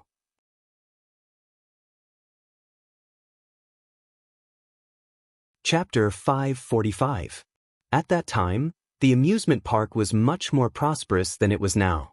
At that time, Rome City had just been developed, and the amusement park was built in the suburbs. There were also some undeveloped bungalows nearby. Then his three accomplices were hiding in one of the bungalows.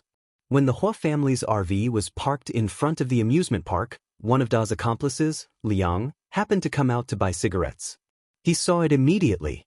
After all, the brand of the RV was so big that it was very eye-catching. Not only the RV, but also the three children of the Hua family who were dressed in fancy clothes. The man's eyes lit up when he saw the RV, which was worth millions of yuan. He went back and told her about it, and they all felt that their chance had come. They looked at the young masters and young ladies who were so weak. No matter who it was, they had kidnapped them. Why couldn't they just ask their parents to pay the ransom? How rich could they be if they could drive their children out of the amusement park in an RV? They were all outlaws and daring, so they wanted to do it right away after making the decision. Thinking of what they had seen, they became even more daring. They made up their minds almost immediately. They had to do it right away. After all, the longer they waited, the more trouble it would cause. They didn't take Hua Jinkai's group seriously. They were just a few kids. They had been staying at the amusement park for the past few days, using the tourists to cover his tracks. When he heard the news from Liang, he immediately made a plan. He was a person with a criminal record. This time, he had made thorough preparations. After making the plan, they bought tickets and entered the amusement park. De was in charge of the plan, and the other three acted. They were still thinking about how to kidnap the kids first. Unexpectedly, the young masters and young ladies went into the haunted house by themselves. De felt that it was like someone had sent him a pillow when he wanted to take a nap. He immediately changed his plan. He decided to do it in the haunted house. Therefore, when Hua Jinkai and the others entered the haunted house, Hua Wushuang was curious about the ghosts inside. Then she was scared. She was scared, and soon after, she cried and begged to go out. The two brothers of the Hua family, of course, wanted to take her out immediately. What they didn't expect was that two more ghosts suddenly appeared in front of the three of them. Hua Wushuang and Hua Jinkai were both taken aback by her sudden appearance. Just as he was about to leave, he didn't expect two more ghosts to appear behind him.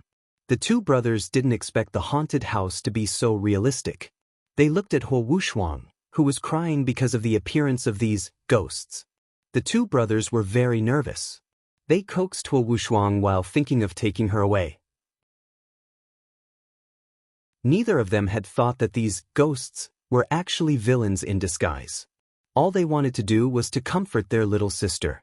However, while the two brothers were coaxing them, De and the other three, who had been standing behind them, easily knocked them out. Because all of this had happened in the haunted house, and it had happened in the dark corner.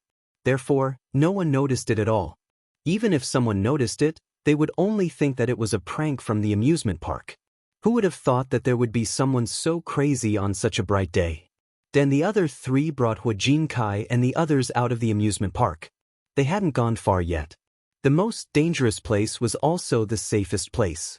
They were very familiar with the area, and the nearby bungalow was going to be demolished sooner or later. Not many people walked this way, so the four kidnappers brought the Hua siblings back to the bungalow. De was a ruthless man. He was wanted all over the country because he had killed many people. Now that he was going to make money, he wouldn't let the little fat sheep he had his eyes on escape. He tied up the three siblings tightly and gagged their mouths. He didn't give them a chance to scream or run away. It was so easy that De didn't feel any sense of accomplishment. De was a man of experience. No matter what, he was an experienced man. He wouldn't let things go wrong at the last moment. He asked his three men to keep an eye on the Hua siblings, while he tried to find out the identity of these children. Of course, he didn't need to.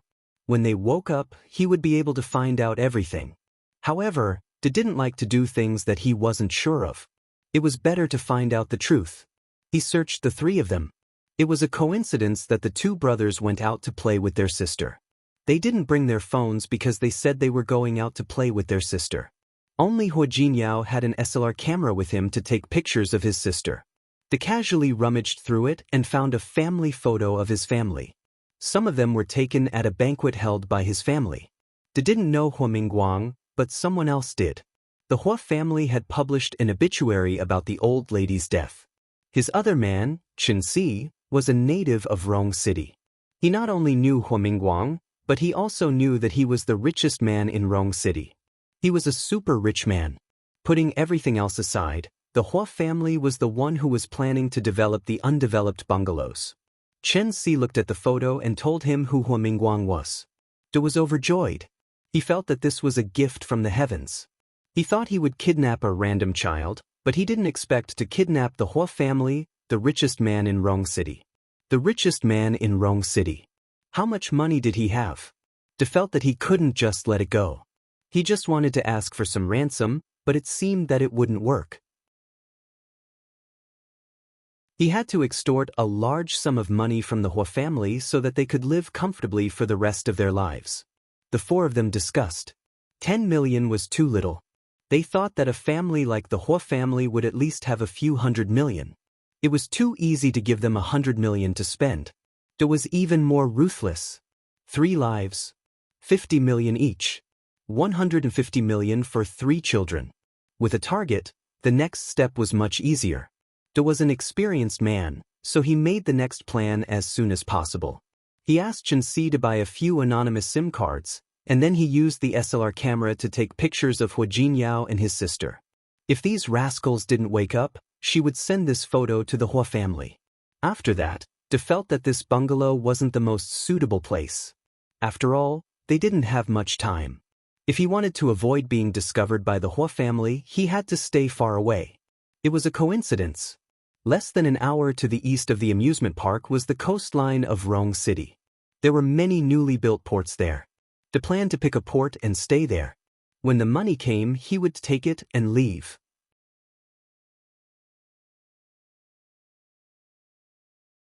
Chapter 546. The 3 siblings were taken to a car. De directly took these important hostages to a warehouse on the dock. As soon as they arrived, they dropped them off. Hua Jinkai woke up. He was a few years older than the others, and his body was in better shape than that of an average teenager. As soon as he woke up, he noticed that something was wrong. Looking at his brother and sister lying unconscious on the ground, he instantly realized what was going on. Hua Jinkai was shocked. His great-uncle was the governor of the province, and his uncle was the commander of the military. He couldn't believe that someone would dare to kidnap the children of the Hua family. Who are you? Don't you know who we are? Let us go. Hua Jinkai was 14 years old, and he was Old Master Hua's favorite grandson. He had been taught by Old Master Hua and Hua Mingguang since he was a child, and he had an air of maturity that far exceeded that of an average 14-year-old. Back in school, he had always been able to convince his classmates with that kind of expression. However, he didn't know that the people he was facing now were not his classmates, nor were they the employees of his father's company. Instead, they were a group of vicious criminals who were ready to run for their lives. Hey kid, you're quite arrogant. De looked at Hua Jinkai and snorted. Let you go? It's not that I can't let you go. Ask your father to bring me the money. Hua Jinkai understood what was going on. These people wanted money. He glanced at them and saw that, except for De, the other 3 kidnappers were all masked. This made him sigh in relief. The fact that they were masked meant that they didn't want to kill them. They were safe for the time being. What? Are you scared? Scared? De took out his phone and stood in front of Hua Jinkai. Come on, tell me your father's number. Hua Jinkai stared at the phone in his hand without saying a word. De didn't get angry. He punched him in the chest. Kid, what's wrong? Arrogant? Let me tell you, it's useless. Don't try to be arrogant in front of me. If you don't want to die, do as I say, or I won't mind making you suffer. Hua Jinkai gritted his teeth and glared at De. Although he didn't want to, he didn't have a better option. This group of people could not guarantee that they would not harm them.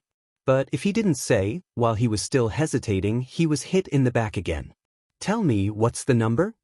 Hua Jinkai thought about it for a moment, then told De Hua Mingguang's number. As he reported, he observed the surrounding environment and their current situation, thinking that if it was possible, he must find a way to escape. In the past, Hua Mingguang always had his cell phone with him. For some reason, he didn't answer the phone right away. The thought that Huajin Kai was lying to him, so he punched him again. "Brat, are you messing with me?" Huajin Kai was only 14 years old, so he couldn't help but cry out in pain. His voice also woke Huajin Yao up.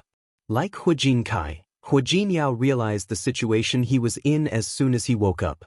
At the same time, he saw it attacking Huajin Kai. "Stop, Huo! Stop it right now! Who allowed you to hit him? Stop it right now!" Huajin Yao and Huajin Kai were only 2 years apart in age, and they had always been close. Now that he saw his older brother being beaten, how could he stand it? Even though his hands and feet were tied up, he began to struggle. He had been lying on the ground all along. At this moment, he found an opportunity to kick Do with both feet. Although he was small and weak, Huajin Yao's kick still interfered with Do's movements. Do staggered under Huajin Yao's kick, almost losing his balance.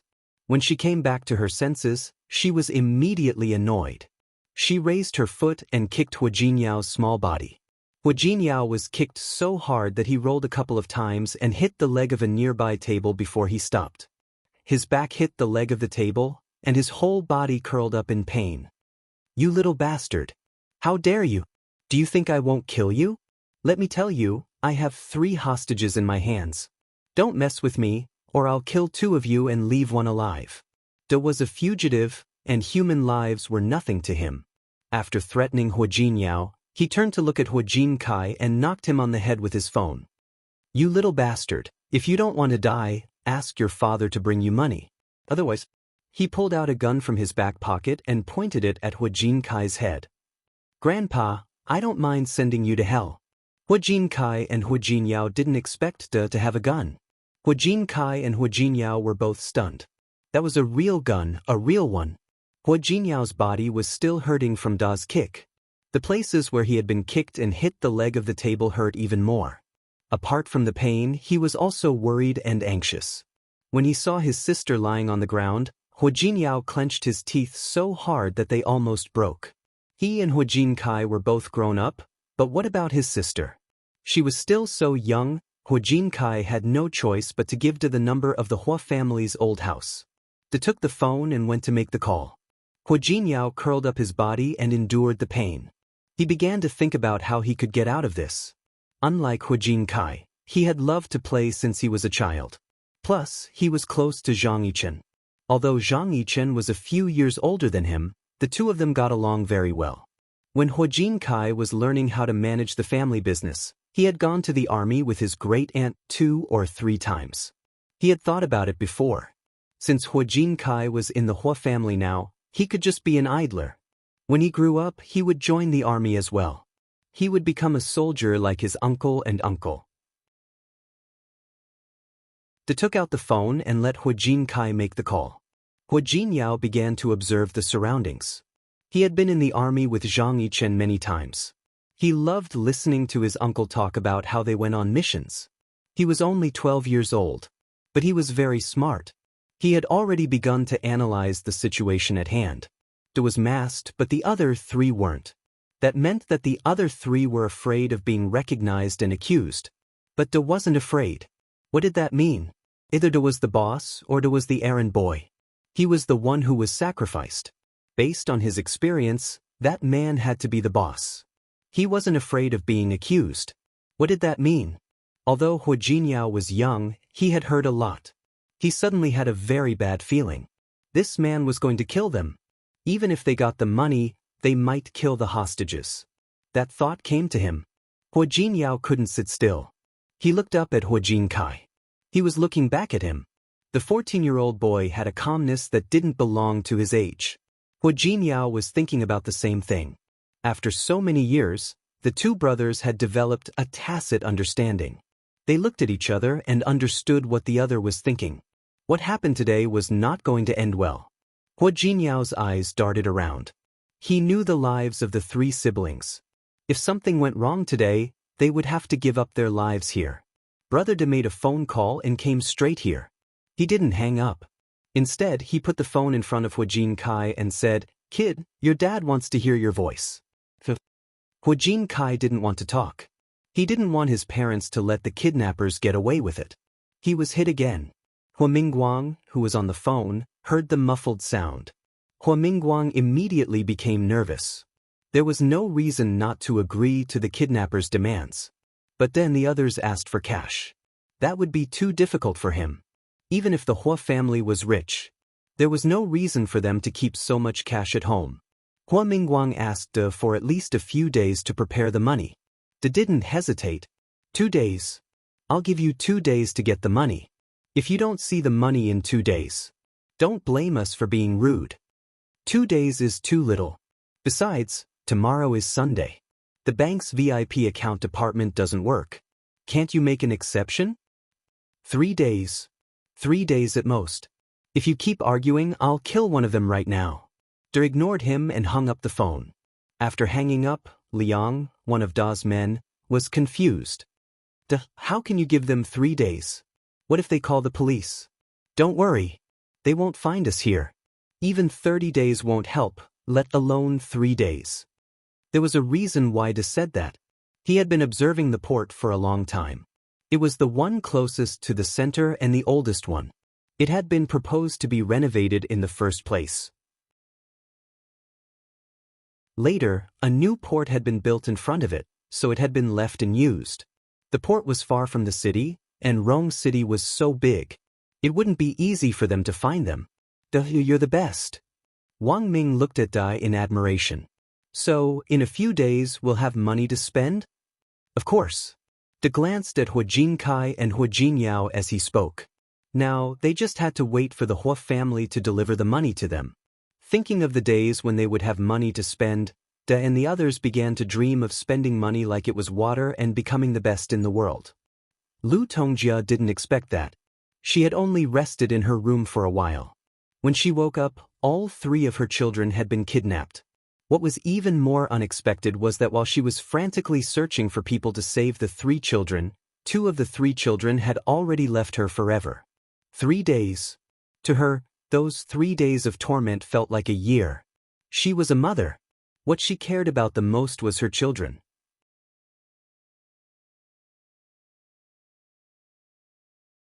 Chapter 547.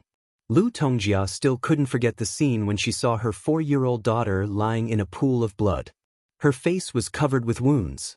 She was no longer the beautiful and adorable little princess she used to be. How could her daughter be in such a sorry state? If the police hadn't given her the DNA report, if she hadn't recognized her child, she wouldn't have admitted that her child had ended up like that. She almost wanted to die with Hua Wushuang. Hua Jinkai, the eldest son she had always been proud of, had also died with Hua Wushuang. When Hua Jinkai died, he held Hua Wushuang tightly in his arms, like a protector. Even so, he couldn't save Hua Wushuang's life. Hua Jinkai's body was also covered with wounds, including knife and gun wounds. He was only 14 years old. 14 years old. His grades were excellent and he had just been admitted to the best high school in Rong City. Although he was young, he was quite knowledgeable. Everyone in the family regarded him as the future of the entire Hua family. But now, he was dead. He had died in such a horrible and painful way. Lu Tongjia couldn't control her emotions. She screamed and lost control of her emotions. When she was sure that the 2 children were her, she almost fainted. But she couldn't. She had another child. Where was that child? Where's Jinyao? Where's Jinyao? Lu Tongjia looked around for Hua Jinyao. She had already prepared for the worst. Would Hua Jinyao also? She didn't dare to think about it. She looked around, trying to find her son. He might be the only child alive. Even though the probability was low, as long as there was a chance, Lu Tongjia wouldn't give up. Lu Tongjia was very happy that Hua Jinyao wasn't dead. When she saw Hua Jinyao, who looked extremely weak in the warehouse, she almost burst into tears of joy. Her tears of joy didn't last long. When the criminals were arrested and Lu Tongjia read their confessions, she couldn't believe her eyes. Do you know why his brother and sister are dead, but Hua Jinyao is still alive? Lu Tongjia suddenly snapped out of her reverie. She stared at Su Qingsang's face with a hint of embarrassment in her eyes. Su Qingsang had never thought that such a thing would happen to a family like the Hua family. She shook her head and suddenly didn't want to hear what Lu Tongjia had to say next. Because he told the kidnappers that he was the most important child in the Hua family. He said that he was the one the elders of the Hua family doted on the most. He beat up his brother himself to make the kidnappers believe that he didn't hurt him. Do you believe it? He's only 12 years old, yet he's so vicious.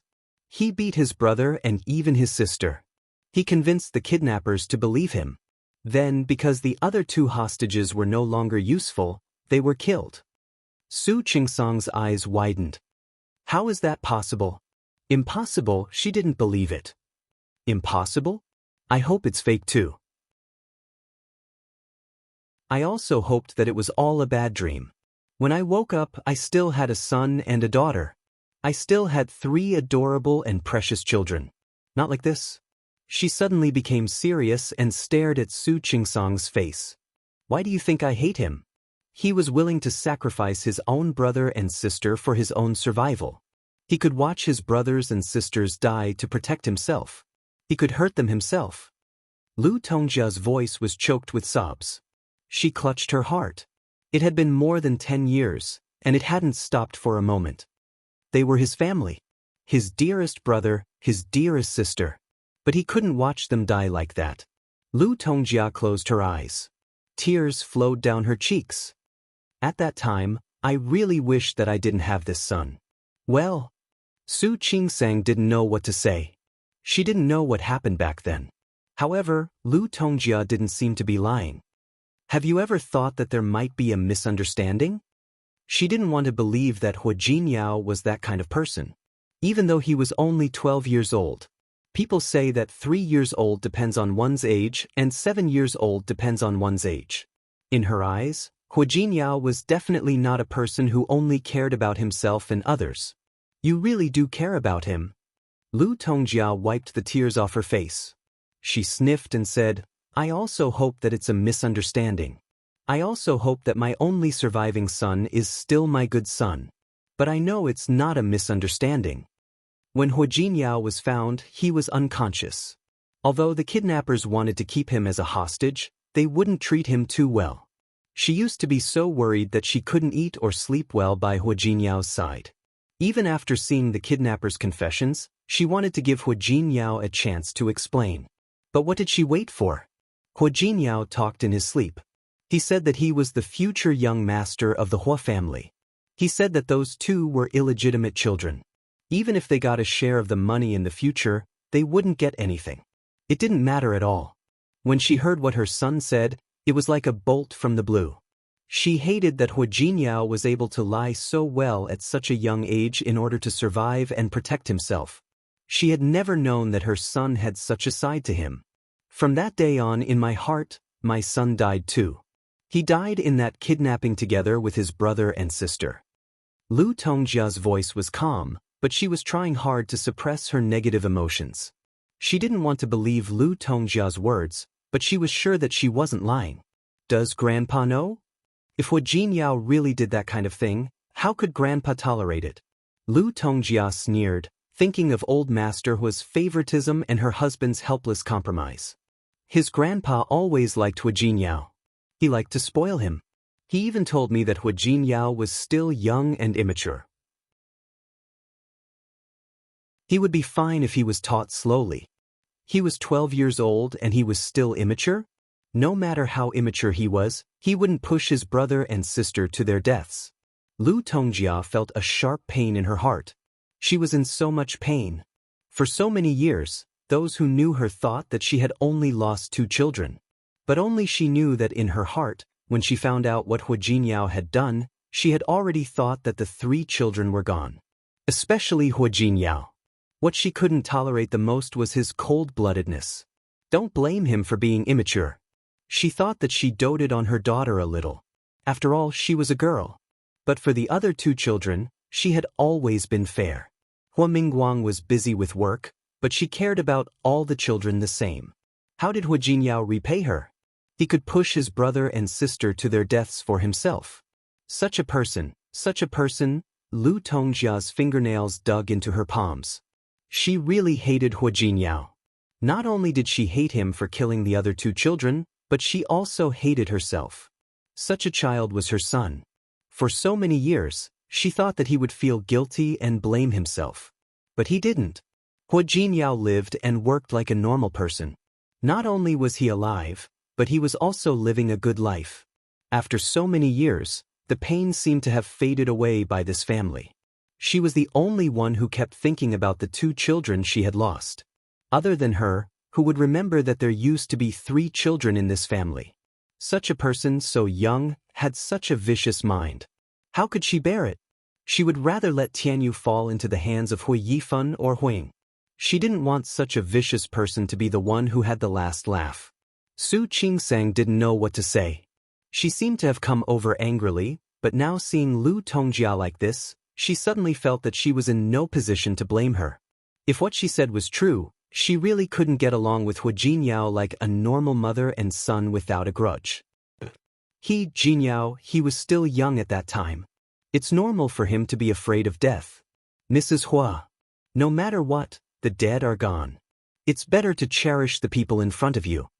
Lu Tongjia suddenly looked at Su Qingsang, her eyes full of pain and sharpness. Yes, you all want me to let it go. But how can I let it go? If I let it go, who will remember them? After the accident, old Master Hua didn't let people talk about it anymore. Not a single person in the Hua family brought it up again. Hua Jinyao naturally became the legitimate grandson of the Hua family, the real young master of the Hua family. But only she knew that all of this was based on him sacrificing his brother and sister. How could she forgive him? Even if it was her son, she couldn't let it go, and she couldn't be indifferent to it. Su Qingsang's lips moved, but the words she wanted to say were stuck in her throat. Her heart was extremely heavy. I won't forgive him. Lu Tongjia returned to her seat as she spoke. Her face was pale, and she looked very painful. You always want me to forget. But do you know? If I forget, it means betrayal. I don't want to. I can't forget my eldest son, and I can't forget my youngest daughter. If no one else remembers them, then let me remember them. I will remember them firmly and never forget them until I die. After saying that, she closed her eyes. When she opened them again, there was only indifference in them. I won't go to see him. I don't want to see him. Su Qingsang looked at Lu Tongjia. Mrs. Hua, Su Qingsang, you don't have to say any more. Hua Jinyao and I are getting along like this. He never listens to me, and he never treats me as his mother.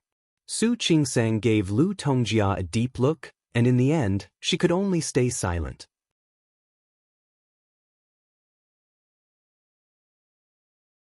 Chapter 548.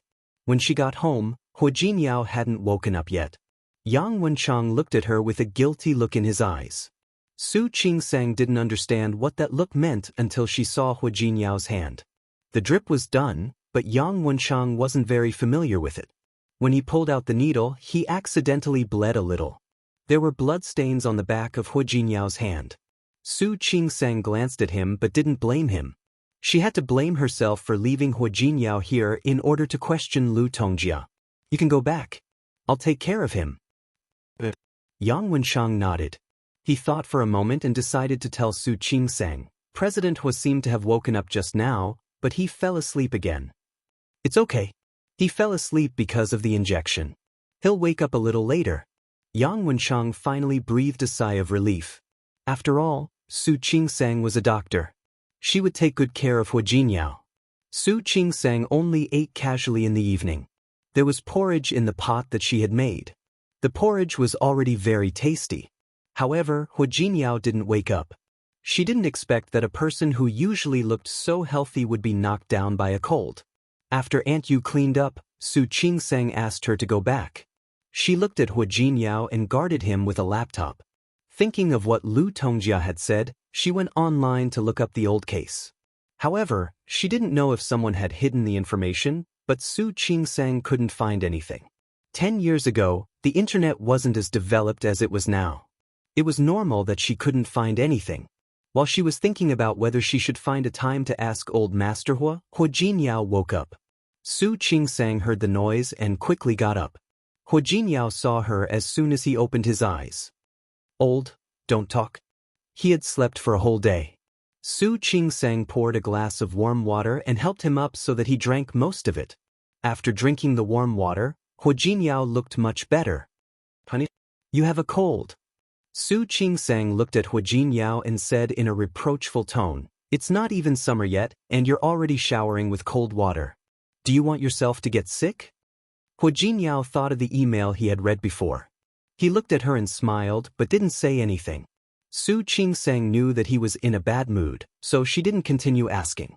She put her hand on Hua Jinyao's forehead and said, "It seems that the fever is gone. But you still have to take the medicine." "Wait a moment, I made some porridge. Have some porridge before you get sick. Then take the medicine." "All right." Hua Jinyao had no objection. He watched her go out and soon came back with porridge in his hand. "I can't help it if you think it's too bland." Su Qingsang put the tray aside and picked up the bowl of porridge. "Who told you to be sick? I can only eat this." "You did it."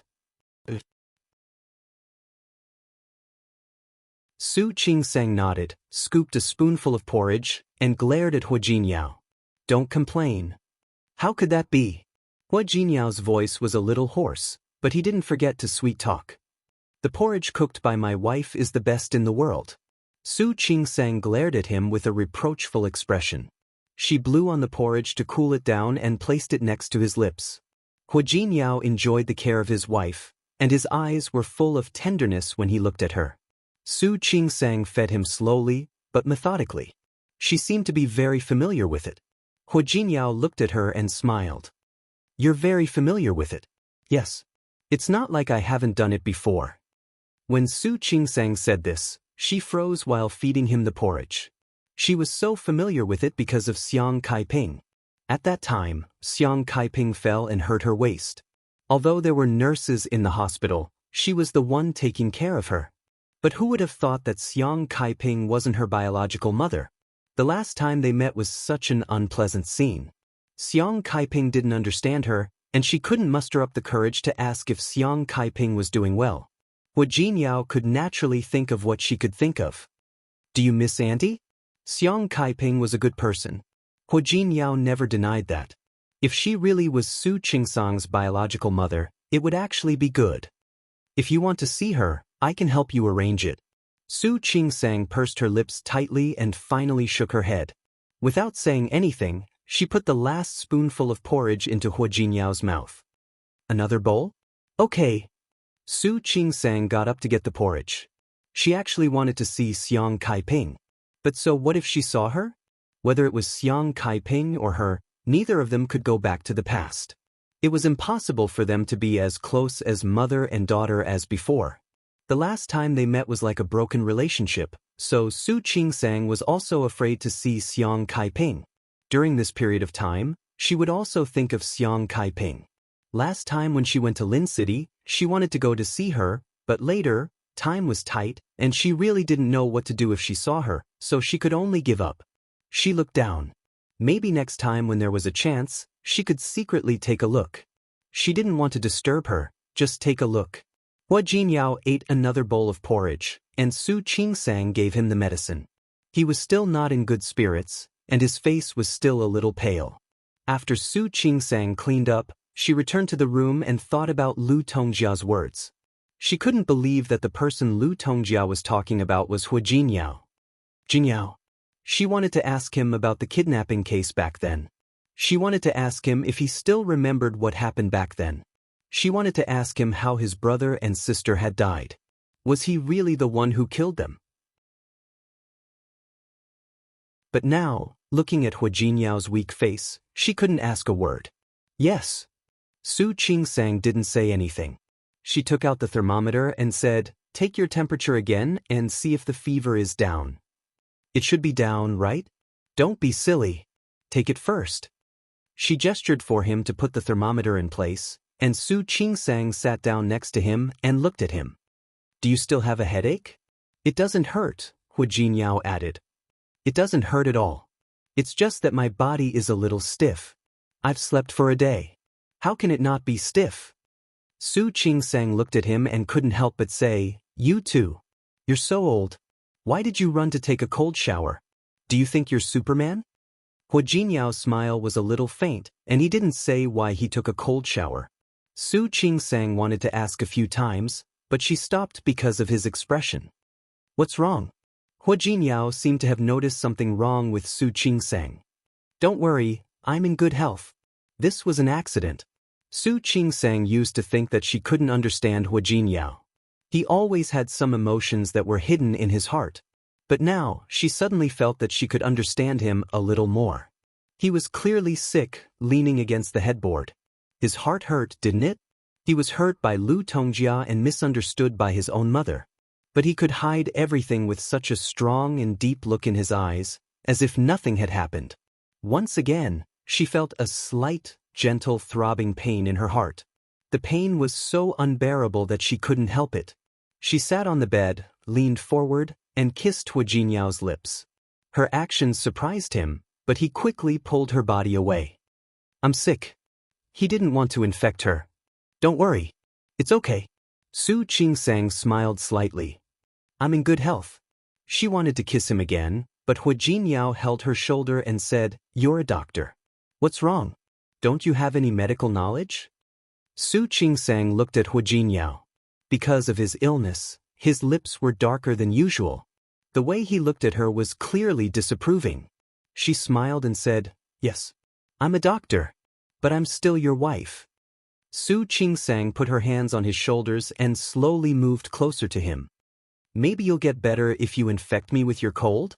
Hua Jinyao looked at her half-joking, half-serious eyes and held her in his arms with the hand that didn't have the thermometer. He pressed her head against his chest and pressed his chin against the top of her hair. You're my wife, and I'm your husband. What should I do? I don't want you to catch a cold. He gently kissed the top of her hair and said, If you really want me to kiss you, well, you can wait until I get better. He was being naughty again. Su Qingsang gently patted him on the arm. Be careful, don't drop the thermometer. Hua Jinyao's words brought Su Qingsang back to her senses. She stepped back, looked at the time, and took out the thermometer for him. It's 38 degrees. It's still a little hot. You should rest early. Have a good sleep. The fever should be completely gone by tomorrow. Well, thank you, Dr. Su. You've worked hard, Dr. Su. Hua Jinyao spoke in a hoarse voice. Su Qingsang pulled the pillow he was leaning against away. Sleep when you're sick. Wife, how am I not being honest? Hua Jinyao said that, but he still lay down obediently. He yawned. Because of the medicine, he wanted to sleep even more than usual. Aren't you going to sleep? I'm going to take a shower. Su Qingsang covered him with the quilt. You go to sleep first. I'll be right there. When Su Qingsang came out of the shower, Hua Jinyao was already asleep.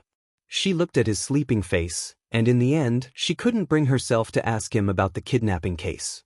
She didn't sleep deeply that night. She woke up from time to time to look at Hua Jinyao. She was relieved to find that he was sleeping soundly and didn't seem to have a nightmare. After all, Hua Jinyao was young and healthy. When Su Qingsang woke up the next morning, he had recovered most of his strength. She stood up with her coat and was about to go out. You're going to work? Su Qingsang quickly sat up and said with a disapproving face, You're still very weak. You still need to rest more. It's okay. Hua Jinyao shook his head. I have a lot of things to do in the company. I can't rest for too long. Su Qingsang looked at his face and wanted to say something, but she hesitated. In the end, she said helplessly, Then don't drive. I'll drive you. Call me when you get off work and I'll pick you up. Hua Jinyao didn't object this time. It's my honor to be my driver, Dr. Su. Seeing that he was talking nonsense again, Su Qingsang really believed that he was fine. She looked at Hua Jinyao's eyes carefully. There was no pain or discomfort like that night. Su Qingsang's heart ached. He had hidden his emotions again. Realizing this, her heart ached dully. The following words were free. Free. Important things should be said 3 times. Because the author said that he couldn't fit 500 words, I found that some people don't understand Huahua's mother's behavior and say that she's crazy. Let me tell you the truth. There was a family where the brother died to save the sister. After that, the mother never liked her daughter. They were both biological children.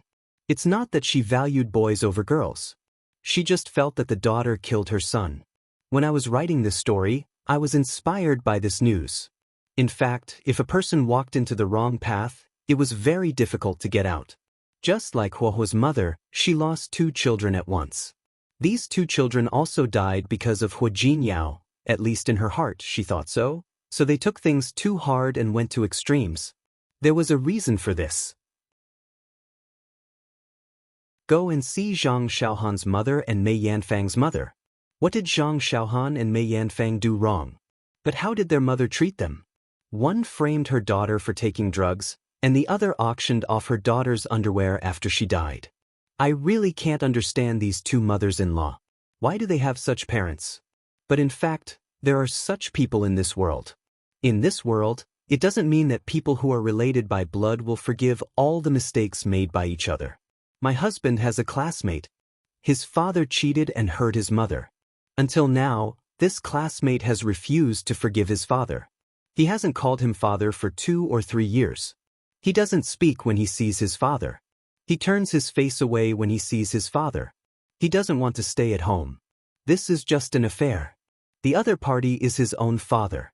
He can't forgive him for not letting it go. How to say it? Some people can accept the hurt from their loved ones, but some can't. Those who can accept it will just laugh it off. Those who can't accept it may have to grieve for the rest of their lives. You're tuning in to the Passion Pages YouTube channel. We're so grateful for your support, and don't forget to subscribe to join us on this incredible journey through captivating stories. Your generosity through donations truly makes a world of difference, as it's the primary source of revenue that allows me to expand and enhance this channel for you. Thank you from the bottom of my heart for being a part of this adventure.